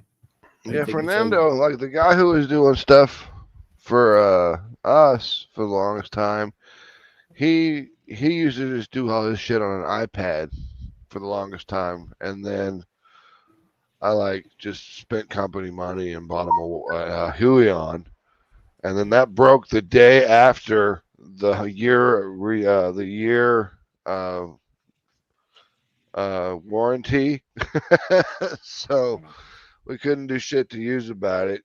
So I ended up buying him a Wacom instead. So I should tell him to give me that back. Wacom was kind of expensive, unnecessarily expensive. Now they got a bunch of replicas and they work as well. That's crazy. I had a Huion and I figured that'd be all right, but first it's like the screen started turning pink and then oh really? It started giving out? Yeah, and then eventually it just died. That's crazy. And then it died the day after a year that we had it. So that's good to know.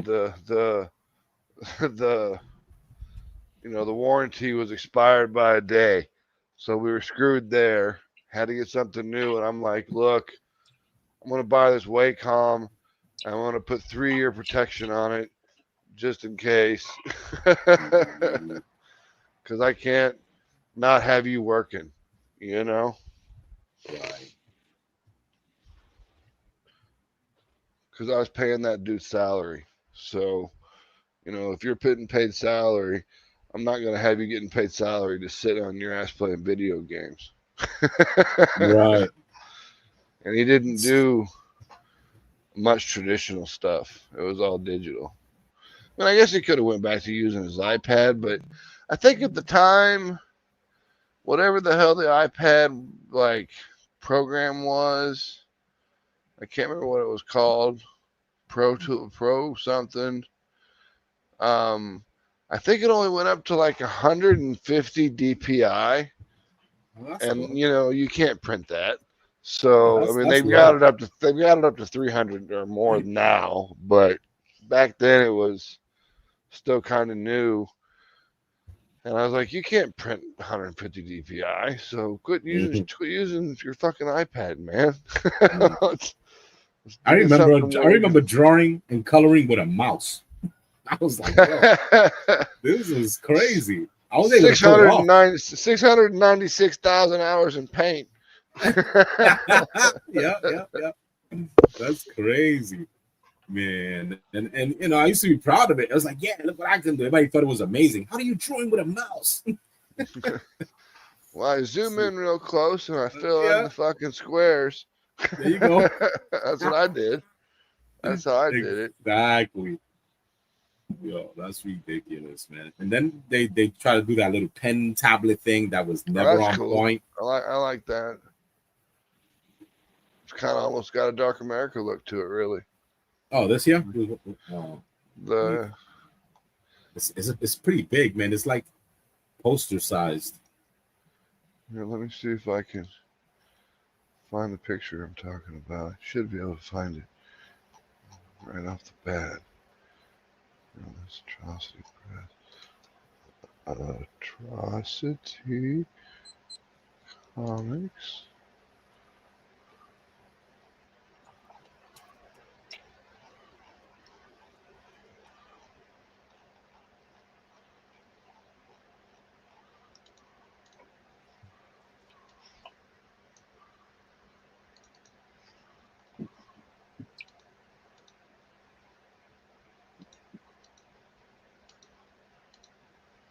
All right, there you go.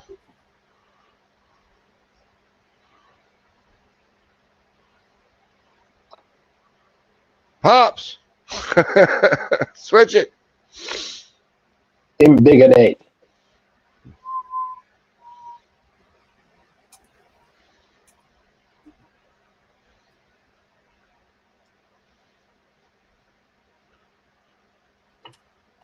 I mean, it's kind of got a little bit of the same feel to it. Not the character or the costume or anything, but just the feel of the pose and everything seems to kind of match up pretty well. Damn, look at the freaking toe.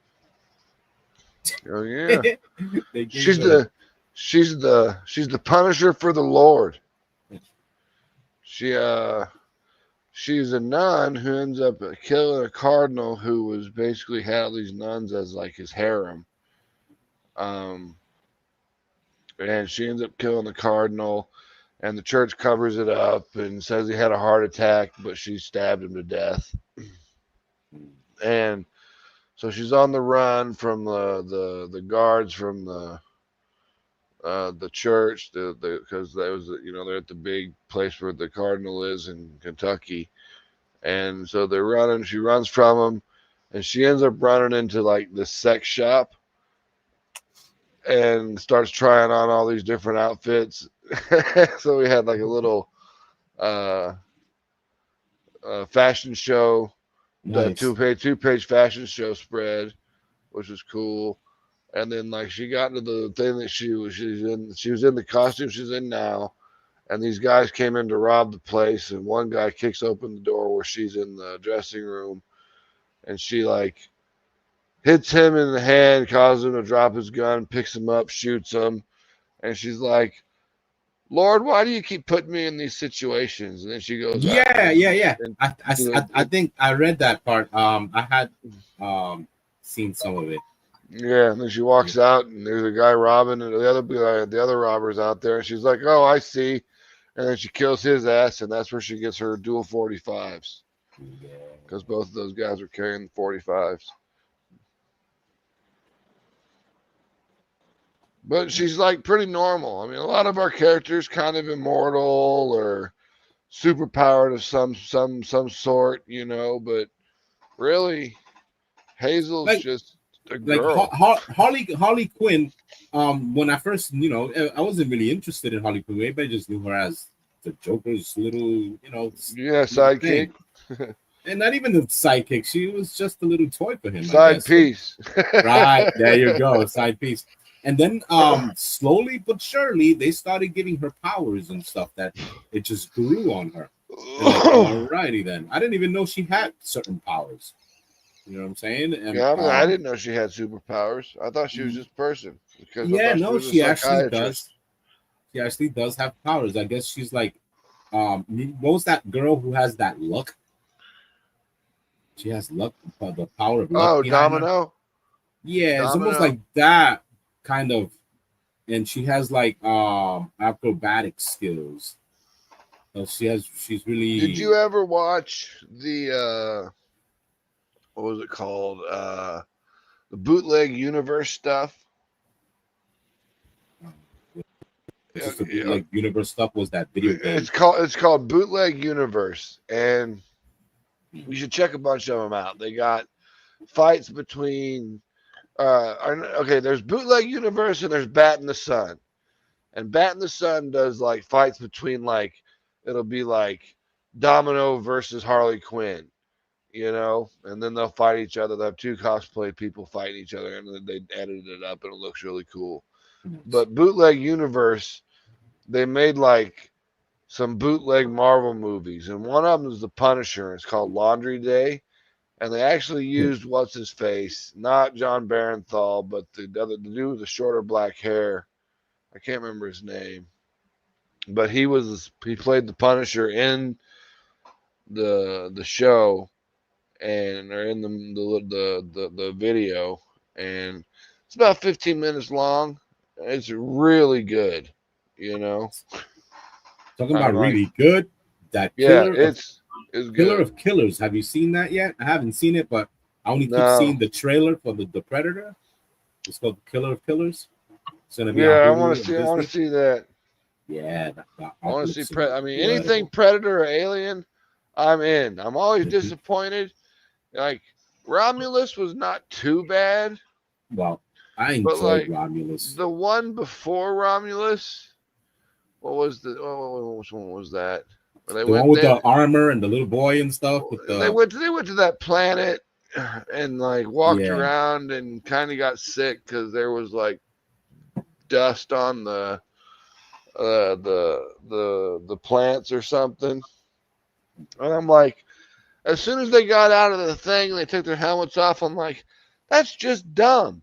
You're supposed to be scientists. You know, I mean, make some smart fucking decisions.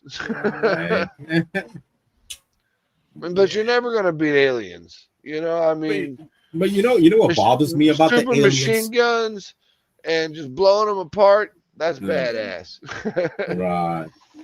The issue with the alien movies is that they never put a known character. They always put these new, fresh and up and coming actors, and it gets low ratings because of that.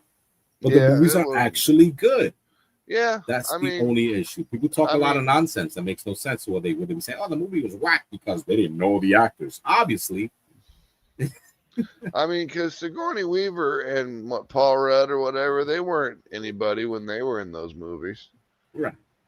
The movie was so old and they became so known that people just know them as that. But I'm kind of excited to see Aliens Earth or whatever, because it sounds like they're finally going. Whaley Utani's finally going to get a xenomorph to Earth. Yeah. You know. And you saw the graphics on that? It looked a little choppy. No, I haven't seen anything about it. I don't want to watch anything about it. You shouldn't. I just want to watch the show and see what I think of episode 1, and then if I don't like it, I'm going to quit watching it. You know? Yeah, a lot of stuff has been leaked, and people are not liking a certain design.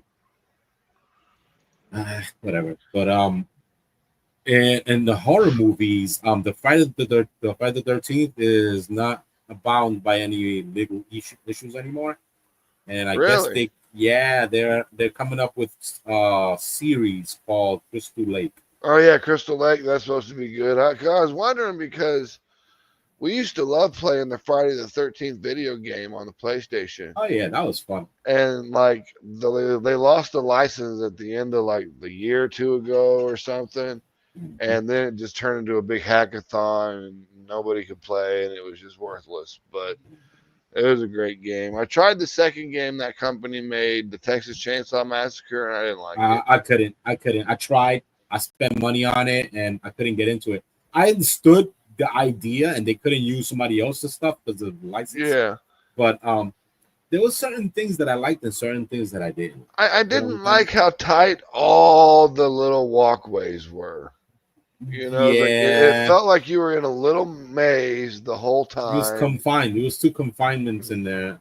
And the certain things that you had to be aware of that was kind of like clunky with the screaming and the waking up Bubba and the father, and there was a getting combined effort. It was a combined effort to win a certain round, and that right there is hard because you got to get a good team that's gonna listen. Because if not, you're gonna be there all day losing. We're just gonna everyone's gonna be running around in circles. Yeah, terrible. Looking for fucking tools to take the car apart so they can stop the shock on the window so they can get out. And even that wasn't easy. Yeah, that was pretty difficult, man. But I like the other one, the Dead by Daylight. That was fun.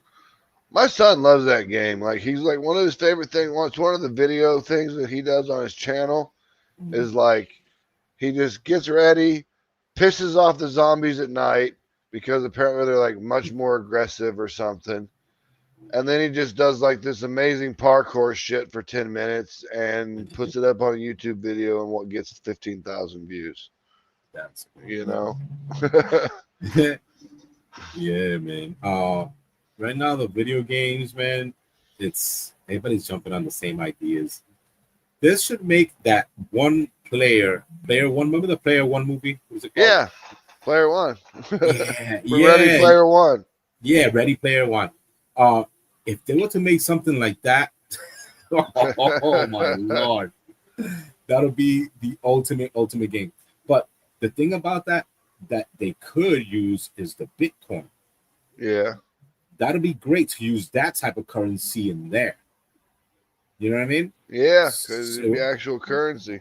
Right, it'll make sense. But no, they don't want to do that. You don't have to make. You wouldn't even have to use a Bitcoin because they're worth too much. Just make some shit coin for the game, you know? Right. But it has value because it's actually connected to the game being played and there's an economy in game, you know? Right. Then if they were to do that, you know, as long as people don't suicide because they lost all their freaking money in real life and in the game. Yeah, no shit. Jumping out of windows. I bought 1,000 gold coins and it tanked. I'm out. Right. Then, you know, video games is amazing at this point because of AI. You can tell WhatsApp to make you a game. This is what I want done. Oh, got you. Yo, it's ridiculous, man. It's gotten ridiculous. Yeah, the AI stuff is getting nutty. It's getting ridiculous. Like everyone keeps like I have a very unpopular opinion when it comes to AI. Here's my opinion. In 5 years, all creativity jobs gone. Art, writing, any of that shit. It's gonna be gone. It's gonna be all done by AI. Now, so when you do a comic book, you'll basically be able to just input a character turnaround for each of your characters into the AI, and the AI will do all the panels and all the colors and all the lettering. You can do that now. It'll do it all. Well, yeah, but it's real difficult. I'm talking about something that's going to be easy. I've seen that software you're talking about. It's kind of has a high learning curve. Not really. I can use it on the cheapest phone and get some quality effects and exactly what I'm looking for as well. Well, that's good. But I mean, but once you can do it so easily, there you're just like basically that's the issue. You import your turnaround and you input the script, and it just makes it for you. I mean, that's when artists. I mean, the only people that care about AI are creatives because they're the ones that lose their job. The customer doesn't give a fuck. They really don't. They just want something cool. Yeah, but the thing is that paying for AI is one thing where they have to put their logo to shout you out and say, yeah, we did it, not you. You know what I mean? He's gonna say, yeah, this was done by AI. The only great thing about AI right now is it's not copyrightable, but eventually I'm sure it will be. But there's ways around it. There's a bunch of ways around it. You can do AI all day, put your name on it. You pull it into Photoshop and make 7 changes, and it's yours. Yeah, But I think that the AI should cost a whole lot more than how cheaply they're making it with everything. Yeah, it's too easy, and anybody can become. It's all being lazy about it too. You say, oh, now that we know that AI can pull this off, I will take my time and just do whenever I want. Yeah, You know what I mean? but I mean, but for artists like you, the good thing is that you will all your original artwork will raise in price because that will become the collectible. Right. You know, I mean, but no one's going to give a fuck about my shit. No one cares what I write unless it's in a comic book, you know, or in a book or whatever. But I mean, if an AI can write a book just as well as I could, then who's going to give a damn, you know? But now you can just write what you want and tell it to rephrase it for you to the best of its knowledge, and it gives you a bunch of different styles of how this could have been portrayed into words. And boy, let me tell you, when you tell Grok to be mean, it can be mean because Grok reads Twitter, so you know, I mean, it can be like, pretty rephrase brutal. this with puns. It'll get you. It can get you some wild shit when you're talking to Grok. But because like I'll look myself up, you know, it makes me sound great. I'm like, hey, that makes me sound fantastic. And then like I looked up Mary Machine Gun, and like it was talking about themes and all these and just metaphors and stuff that I was using that were like very, very small. And I don't know how it got the information. You know, it must have like read the PDF or something, or I have no idea how it got the information it got. It learns, man. That damn thing learns. It learns. As soon as it sees one thing that you like, it'll find everything that fits in that category, and it'll get you. And speaking English is the issue. You know, they'll have no other way to find out how to say this any more different than you want. You know, I love it though. In certain ways like that, you know, I use it as a tool, not as a you know, a way to cheat my way out of certain things. I mean, we use it. We just use it for fun. You know, like that's good. That's good to use it for fun. But you want to make a joke meme out of it, that's all. I'll do that. You know, if I want to make a fake little diss track, I'll do that. You know, and so I funny. just did you see what they do with the little babies now with the movie? That is hilarious, man. Really, really funny. They did a lot of nice ones that catch you. And you're like, oh no, why are they doing this? Why? And the whole time you're watching it, you're like, this is AI. Man, talk about that, man. Everyone knows, but no one cares. Right. So I'm saying the customer doesn't give a shit. Yeah. There's so much fake trailers that caught me that look good. It looks really good on the phone. Oh, yeah. On the phone, it looks really good. And then when you blow it up into a big screen, you're like, oh, that's 240p. Yeah. They had me going with that Popeye movie, and it's not gonna happen. They had me with there was like supposed to be like a Judge Dredd TV show with Carl Urban playing Judge Dredd on Amazon Prime. That would be sweet.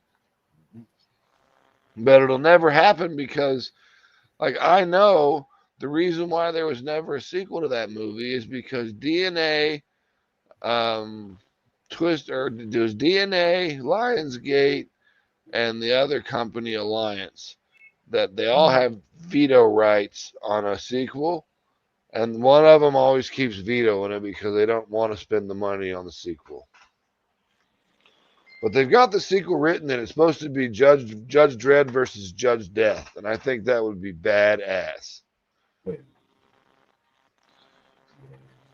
I just hope the AI goes in a good direction. This has already tainted everything. No one knows who's lying. I know, but I do love those AI things where it's like, you know, it'll be like what was it called? Like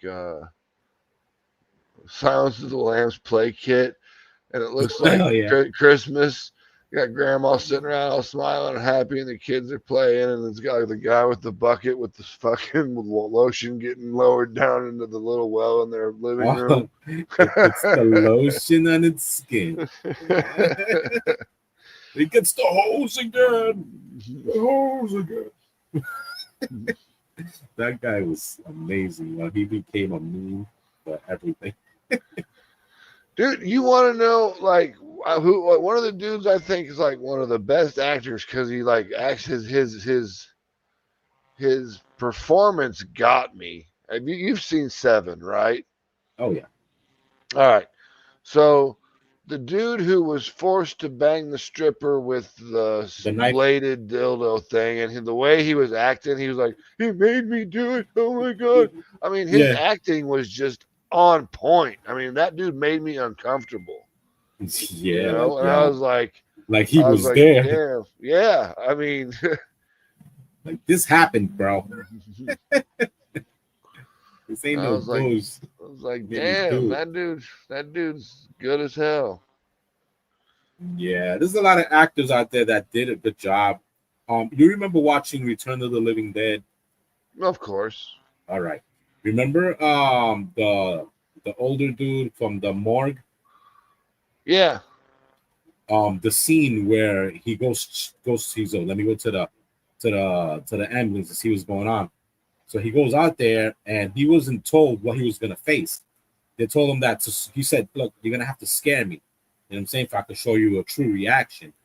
So they had something planned for him. They had a midget, a small person, but he was more of a dwarf. And they made him look like a half a torso chasing him down. You know what I'm saying? So he didn't expect that, yo. So his fear was genuine. When he goes in there and he starts to babble and you can't tell what he's trying to say. That's good stuff. Yeah. I like that. Yeah. Like when stuff really happens on set and you keep it. I can't remember. There's a term for it, but I can't remember the term for it. But I have done a lot of stuff with. Let me find her fucking Linnea Quigley. I love her.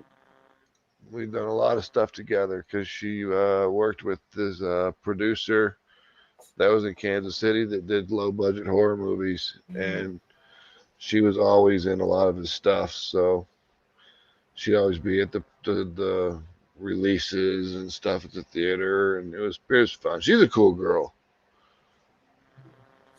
She aged poorly. She must have well, I mean, but she's like 90. But I mean, come on. She ain't 90, bro. She looks 90. Yeah, man. She aged poorly. Man, I mean, it's kind of like Rhonda Shear. She looks bad too. Yeah. When you look at like, Rhonda, you're up all night. That girl. Yeah. She aged bad. Yeah. I was doing a little Return of the Living Dead adaptation to the film. It came out. I'm up to like 5 pages, I think. That's cool. Show you. Like comic wise? Yeah. Look.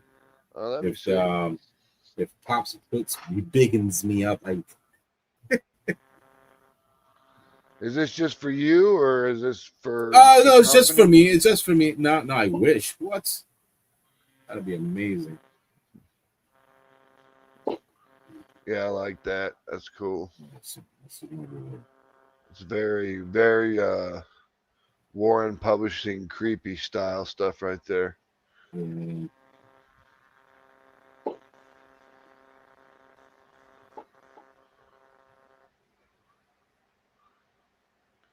Which is something I collect. So. Yeah, I'm trying to put it on this program here, but these pages are comic size pages, and I put it on top of something else, and I gotta bunch them back in. Oh, you're good. I'm trying to get Dynamite to let me write a Vampirella triple shot. But I don't want to do any of this new bullshit they're doing. I want to write an old Vampirella versus the Pod People 3-shot, right? Nice. Go back That's like classic. to like Warren days, you know. Stay away Super from the classic. bear stuff. Go back to the Warren style stuff. I think that'd be awesome. Because you can just have her rip them apart because they're pod people. It doesn't matter, you know.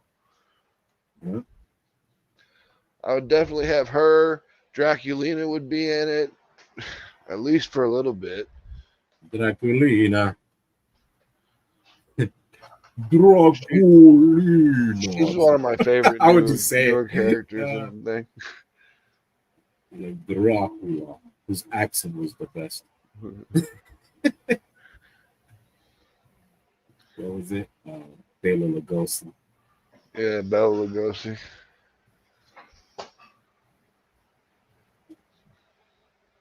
Those things. Well, he was really from fucking Eastern Europe, so it wasn't really hard for him to the German. What is it? Transylvania in Germany somewhere. I don't remember exactly. I know he wasn't from Transylvania, but Germany is not Transylvania either. No, Transylvania is. Yeah. Transylvania is well, it's actually called Wallachia, and it's kind of over by Poland, which is kind of close to Germany. Don't get me wrong, but yeah, they did. Yeah, it's almost saying that, like, you know, Arizona's close to Texas. It's like, yes, it's right next to each other, but it's so fucking far apart it doesn't matter. Right. But it's got a history of name movement from different places. Because I guess what's his name? Dracula guy. What's his name? Oh, the dude that was Dracula. They say it was Dracula. Yeah, that's Vlad Tepes. There you go. Yeah, he had a historical movement that changed. That dude's life was fucked up. If you know, like, his real life, like, him and his little brother Radu were like held by the Sultan from the time they were like 5 until the time they were like 17 and escaped. So there was something about him. Yeah, they had like a whole education through the Sultan's like Islamic thing, so they knew everything about the enemy, and that's why he would do all those. They knew too much. He speared all those people and did all the stuff, because as soon as the Sultan came up to a fucking forest of impaled people, he was like, nope, too crazy, we're out. And they just turned around and went home, dude. Yeah. I mean, there was no fight. You know, he was just like, we're done. I'm not ending up like that. Yeah, he did a lot of crazy stuff too, like the stuff that those one guys went to dinner at his house and they wouldn't take their little turbans off or something like that, so he nailed them to their heads and killed them all. And then, but he did build like a castle on the side of a mountain somehow. No one knows how it was done, but it's like badass. It's like a castle built into the side of a mountain. Yeah, that's the thing with that, man. He was a lord. You got a castle, you have no choice but to become a lord. Yep. Well, he had like 3 or 4 of them really built, because that area over there was constantly at war with the Turks and the Greek Ottomans or whatever. Yeah, a lot of masquerade parties and blood-sucking parties. Yeah. And they loved him, y'all. They actually were like, they bowed down to that man. That dude is still considered a national hero over there. Yeah. Because he stopped the Turks from taking over their country. Exactly. That's what I was trying to say. Turks. Because the Sultan was coming. And when he found those bodies on those pikes and turned around and left, I mean, I know, right? That's what won. You know, he's like, nope, not doing this. Isn't that how they lit up the Colosseums also? Yep, I think so. I think they were crucified though, because the Romans like crucifixion and lighting up Yeah, set shit on fire. Yeah. Humans burn longer. The fat takes longer to melt away. Yeah. That's what it is, yo. What? Nobody got to go up there to relight a torch. Like now we got a good one. Yeah. Pork eating. We go fatty. We're gonna burn all day. This is gonna be great. My job's gonna be easy as hell today. That's wild, man. Yeah. History, man. A lot of stuff that we taken for granted is ridiculous. It's just wild some of the stuff that they had, like the Baghdad battery.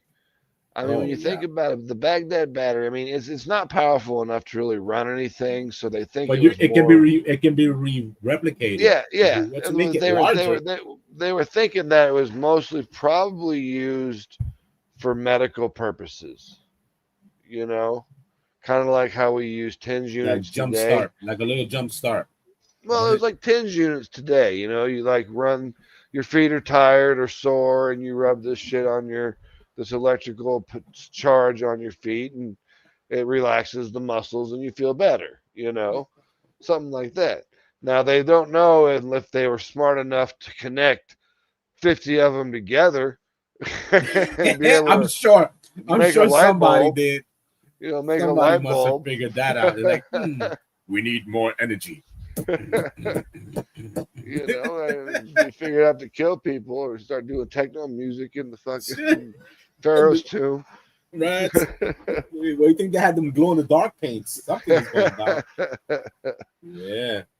I love that stuff, man. I want to get the Emerald Tablets of Thoth. They recently put the scriptures and stuff to get deciphered by AI, and they found out more meaning to what a regular person was doing. And, that's cool. Yeah, they found out some more stuff about those infinity stones are real. Yeah, I mean they're like, well, at least they're part of their mythology. It's real. They said that these stones that they found, they put them into rings, and they were able to stop demons with it and trap them inside the rings, and you could use them as powers. That's wild. Cool. Yeah. I mean, I when I was in high school, I basically studied every religion there was, right? Because I was raised Catholic. Right. So I just kind of when I started my freshman year of high school, I read the Bible. I was like, I'm just gonna read this shit for myself and not let some fuck tell me what it means. You know, it's not easy. So I read the whole thing, and I was like, this is stupid, and it contradicts itself way too much. A lot. It does, like, because they tend to erase certain things like the plural of gods and God. Yeah, and that loses people. Like there can only be one, and then wait a second, there could be three. Exactly. When God says there can only be one, only bowed before me, I'm like, you just admitted there's other gods. Right. You know, right off the bat. Right. And a lot of these things that you read in the Bible are just the good parts that people found intriguing from other books. Yeah. Well, then I read the Apocrypha, you know, because that's always cool to read the extra stuff. And, you know, there's like some wild ass stories in there about like how Jesus was a child and he kept like letting this bird die and then bringing it back to life and letting it fly away and killing it as it was flying away and then picking it back up and bringing it back to life and throwing it. And Mary had to chastise him for it, you know, and they had like the book of Mary Magdalene, the book of fucking Judas, and all these different books that were not used during the Council of Nicaea when the Catholics got together and decided which 7 books of the Bible they were going to use. Right. That's the thing, man. And they took out a lot of the good stuff. Well, they took everything out that didn't match up with everything else. Yeah, they were afraid. They were afraid of human beings getting. The weird thing is no one could read that shit back then, and they wouldn't allow them to anyway. Exactly. Right. But that's the thing. They were afraid that if you did figure it out, because you're looking for something, you're gonna find it. You know what I mean? So that's why Jesus had a lot of followers, because he used to go different places and find stuff that was like, wow, this is amazing. Let me bring this to my people so I could show them that I'm like some mage of some sort. Superstar. I got magic powers. Exactly. And they would fall for it. They'd be like, yo, you're right. I can't do this, and he can. So he must be a god, you know? Yeah. And it was basically knowledge. He went to Egypt and he learned a lot of things. When he brought back all that knowledge. That, and he's supposed to be an Essenic Jew, because there's 3 different types of Jews. There's Essenic Jews. There's Pharisees and the Philistines or whatever. Yeah. So, and Jesus was supposed to be an Essenic Jew, and those are the Essenic Jews are where all the Dead Sea Scrolls come from. And the Essenic Jews are very kind of closed in with Gnosticism. Yeah. So they had to unravel a lot of those little scriptures that were hidden there. Now, oh, dude, there were thousands of fucking scriptures and like things in brass. I mean, they must have really thought that it was important to put something on brass. You know, especially back then. Like, this is gonna stand through time. You know what I mean? So they had to make sure it was gonna get destroyed. But excavating this and waiting to come back for it, and it didn't happen. Like, are the scriptures true? Or no, I mean, it's just older books. It's the same thing. I mean, it's the library. That's what I'm saying. As I continued to do my research, as I was like, okay, well, after the Bible didn't work for me, let me read the Quran. You know, and I'm reading. And, you know, all these names like Quran, Apocrypha, and all that, they all mean the same thing. It means book. Yeah. Yeah. So I'm reading the Quran, and I finished reading it, and I'm kind of like, this seems like kind of like the like Star Wars. It just seems like the fantasy of some guy, like the old stories of like when you used to have like the journals of all the guys that like, you know, went to the U.S. back in like the 1400s or whatever on boats. And they brought cans of spams to the indigenous people, and they they bring back their notebooks, and there'd just be like crazy things about like the fountain of youth and all this shit that they found over there, and how God helped them and stuff because they wanted more money from the king, you know. A lot of that stuff was real too. Supposedly they found the rejuvenation chambers underneath the pyramids. Could be, you know. I mean, who knows? They said that the Italians they did that that infrared thing that could see through dirt. And the penetration IR. Yes, that thing. And they supposedly found some giant coiled stairways that go all the way down, like really, really far underneath the plateau of Egypt. Cool. I mean, I don't watch that dumbass, you know, Ancient Aliens show. I do watch it, but just to entertain myself. It's because of D'Onofrio, man. He makes everything. Aliens did it. Aliens. It's so funny because like they'll be like pan and patch things like you can't fit a piece of paper through these things. I'm like, it's a lie. That's a lie. I'm like, there's a big hole right there. I can fit my whole hand in that thing. What are you talking about? I mean, yes, this one that is right next to each other. I don't think I see what they mean. In it. I see what they mean, but like how the hell did they build Machu Picchu?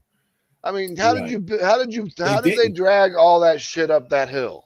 You know, but they said at the time being the water is what helped them with the water design, with floating, all that stuff. They would bring it up and down. I saw that about with the pyramids. Yeah, how they used the water because the Nile was much wider. It was closer to the and they seen it. They show proof of water corrosion. Yeah, and it kind of like makes it real. But I'm talking like that shit they built in like Peru that's on the side of a mountain where they have these huge, Yeah, but that also was tons a of reset button. slabs, Mm-hmm. you know. But I mean, how Yeah. do they get that shit up the hill? Yeah, but Because it's straight up. There's yeah, no. but the other gods that had came to repopulate that area were already way advanced. So whatever they brought, which Vermanas do exist. They're like Earths that they can fly around. This Earth can fly around, but it became sentient to the conscience of it all. But the Vermanas, they can control stone like if it were to be alive because of the frequency that they live in. Everything has his life form. You know what I mean? So these people who did bring Machu Picchu and all that, they can just manipulate matter then. yes, they're way beyond us. Like their laws don't apply to us. Yeah, well, like I was talking to my brother when we were real stoned one day and tripping on acid, and his thing was that aliens from Mars destroyed their planet's atmosphere. They came here. They knew that they couldn't just show up and be part of because of the Watchers. The ecosystem, because it would ruin it, because they'd be an outside force. So what they did is they found what was closest to their DNA and did a DNA splicing, which we can do today. Yeah. You know, and then drop that thing into the area that was pretty much the least populated of the zone, and then tried to teach it how to live. And there must have been like 5, 6, 7 different, you know, nations or whatever you want to call it, of these aliens that showed up and told them different stories. Because like the Vedas, they're all different compared to the Bible, which is completely, you know, is different as compared to. When I'm talking about the Bible, I'm talking about the Hebrew Torah. You know, and then there's all the old Asimir stuff, and then what's the really really old one out there in like Turkey or fucking Afghanistan. The hell is it called? The Sumerians. Oh, okay. So, I mean, you mentioned that already. They basically were trying to teach people how to live, because those people back then, their math skills were off the charts. You know, it's like, how do these dumbasses who were nobody have these fucking math skills to be able to chart planets and stars that we didn't even know about until the 60s when the Hubble went up. But you have to understand too that we're constantly moving. So that's true. The other plate tectonics from other planets were closer to us. There must have been a time when there wasn't even a moon. And when the moon was brought forth to us, those people must have took them to the giant ship called the moon and got them closer to look of other planets and stars like the Pleiades and all that they supposedly came down from. Yeah, I was reading the thing about how there's like, what is it called, like XU 237 or something. It's like this planet they found that's like 10 times the size of Earth, but it's in the Goldilocks zone. It reflects green and blue. Yeah. And it might be actually livable. Yeah. But it's like 2.7 billion light years away, so it really doesn't matter. It's in an ellipsed angle too. It's an ellipse angle, so the time when it comes around again is awkward and we don't notice it, so they don't write it because it's hard to teach that. Yeah. So when it does come around, you see it. It's like a Nibiru, Planet X. Yeah, I remember, like, I always thought that was cool in like Gore, how there was a planet that was exactly on the other side of the sun that was on the same track Nibiru. as the Earth. Yeah, that was exciting. That was fun shit. That and all the the sex slave stuff was okay too when I was in high school. I enjoyed that. Like, wait, what's going on here? Really? That's crazy. Well, yeah, man, all that stuff we didn't know about, especially when they had those the hard books. I started noticing stuff about the Illuminati and all that. It was a book not to have, and you get in trouble if they find out you have a book of the Illuminati. Now they're everywhere. That was a big deal. I mean, like back in the day, I watched this Secret Society show on Amazon. Yeah. And it was pretty good. They talked about the Illuminati. They talked about Skull and Bones. And they talked about being ordained the with the sword. Templars. Yeah, that was wild. Everybody was like, "Oh, they know the names of the people who run shit." and then the book they actually did. They did have names of people who ran shit. I was like, "Whoa!" That's where I found out about the what's his name, the something child, Rothschilds. Rothschilds, yeah. Yeah, that's wild. They said that he had at least 10 to 15 different heart transplants. What? Yo, you gotta be loaded for them to keeping you alive like that. Dude, you know how much money that guy's had and how long he's been in like real power? Money doesn't even matter. It's just his name. He's good to sign. Well, no, as I'm saying, the Rothschild, you know how long he's been in real power? I'm talking like Order of the Owl fucking power, like real power. When people was pulling down flags and saying this place is mine. Yeah, because I mean, he's like what, like 212 years old? I mean, dude must have been he's a fucking old enough to collect veterans discounts from fucking Civil War, Wow, being in that bloodline has got to be crazy. I'm sure they're reptilians. There's something crazy, man. They can't be normal people. No, I mean, they're at the most minimum, they're complete and utter sociopaths. Because there's really no reason for them not to be, so they're gonna be. Right, because they get away with anything. Yeah, it's like they treat us like lemmings. Like, here, take that, build that, make money with this. Do they treat us like lemmings, or do we treat ourselves like lemmings and allow them to do it? Nah, they make you believe you're having a control, but you really don't. They're just throwing us a bone. Because I mean, like the whole voting thing. Like, I used to be big into voting and stuff. And the only thing I will vote is I will vote in local elections because those still matter, and that actually affects your life right away. But like federal shit, all the congressmen and senators, they're bought and paid for. The president's already chosen before the last guy's out. Now they're taking it as like, okay, this is the story of my life on how I became president. You know what I'm saying? They need their little life on TV. Yo, because Trump took a badass picture. That picture was freaking for the ages, yo. It's that angle that it's for him. Yeah. He goes, yeah, holding his ear and all that. He looked like a freaking war hero. Well, that, I mean, and really one of the things that a lot of people don't bring up is there was a lot of Democrats that voted Republican this time because there was no primary for the Democratic Party. They just decided to hand it to Kamala. And a lot of them didn't like that because there was no democratic process in choosing who they wanted to run for president in the party. So they ended up voting Republican.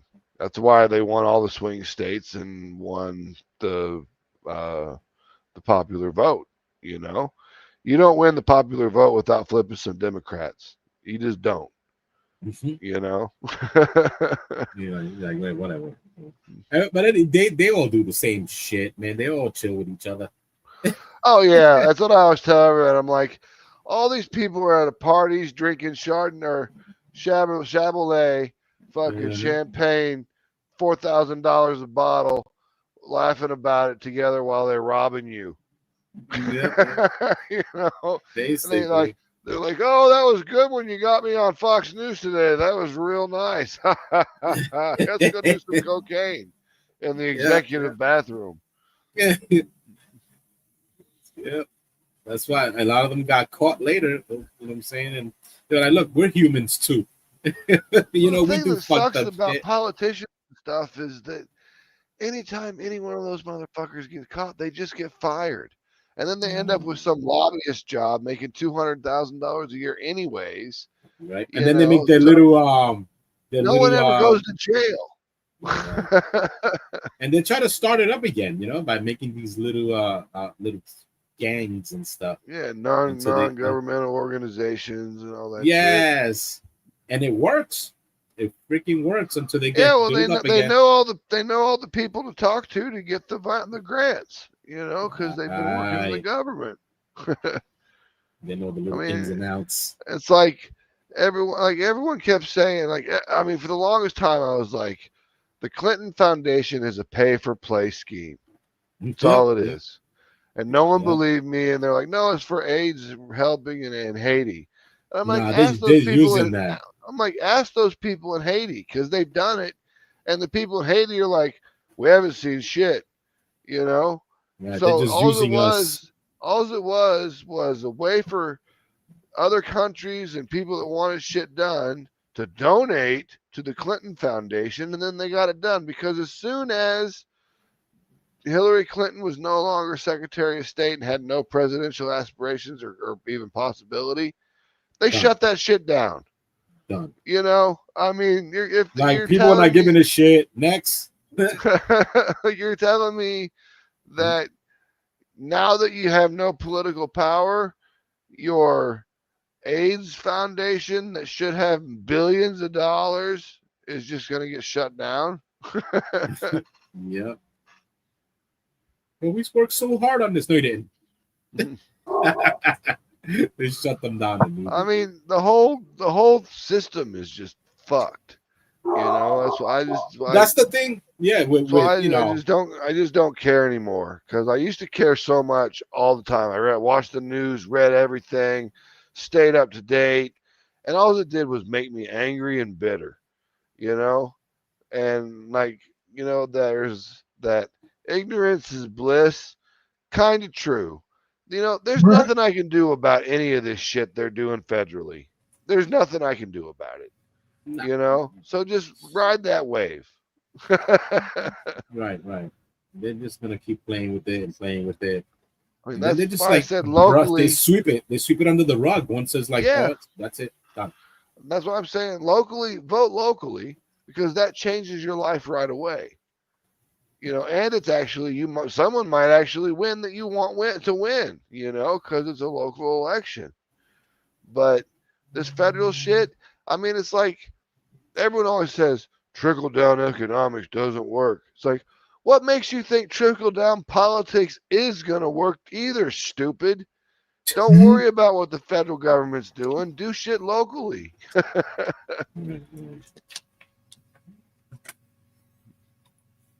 Max is a smart guy.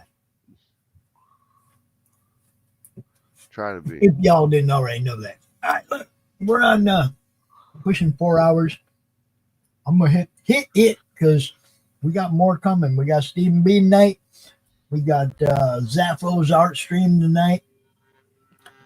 We have the Madness draw stream tomorrow, moving to a new time, 11 a.m. Eastern, going a little earlier because we brought another new show to the network. A Drink with Brink will be right here tomorrow, 2 p.m. Eastern. So there you have it. We got new stuff coming all the time. Don't miss it. Can I tell you? That's right. Tell people where they can find it, bro. Artex Tattoo Gothics. Well, there's really not a whole lot that we've got going on right now. Like our website's in flux because like they upped our price from like $15 a month to $90 a month, and I'm like, I'm not paying that. So I switched companies, and we're rebuilding our website. We're kind of renaming the company. It used to be called Atrocity Press because I was going to publish my tabletop role playing game as well, but then I realized that my tabletop role playing game system that I had written was basically just a modified version of OpenD6. So I was like, well, let's convert it to OpenD6. And then halfway through converting it, I just got so bored of doing it that I quit. And we never, and then the comics got popular. So now it's going to be Atrocity Comics. There you go. There you go, people. Atrocity Comics. And you can find them here all the time. Yeah, I'm around. An integral part of building the Roku network, guys. Yeah, so and I guess we're going to do a video of some Roku stuff working, showing it. I mean, eventually, as soon as I get the video stuff that I need, I can get it going. Yeah. Yeah. And that's what's going to happen. We're going to do a couple of videos showing the work in progress as it's happening, so people see what we got coming, right? All right, Edwin, my friend, tell the world. Art6 Tattoo Gothics on Facebook, TikTok, and Instagram. I'm working on a new book. This is not going to be a regular comic. It's going to be a big fat ass book. It's going to stand alone. It's a story that I'm working with. It just seems to keep getting better and better. So far on 70 pages in. So expect 100 and something pages in a book. Manuel Soto is also going to be in this book as well. So we're going to combine both stories and we're going to meet in the middle for the grand finale. Oh, that'd be cool. Yeah, so the book is a flip. It's a flip book. You can flip it from one side to the other. You can pick any story. Doesn't matter which one. They're all going to meet in the middle anyway. Yeah, so, that's badass. I like that. That's a good idea. Yeah, so right now I'm in the middle of the action of where everything is happening now. I'm just waiting on Manny right now. He was sick not so long ago, but he's going to get back to it. And we're going to make this book happen. Yeah, looking forward to it.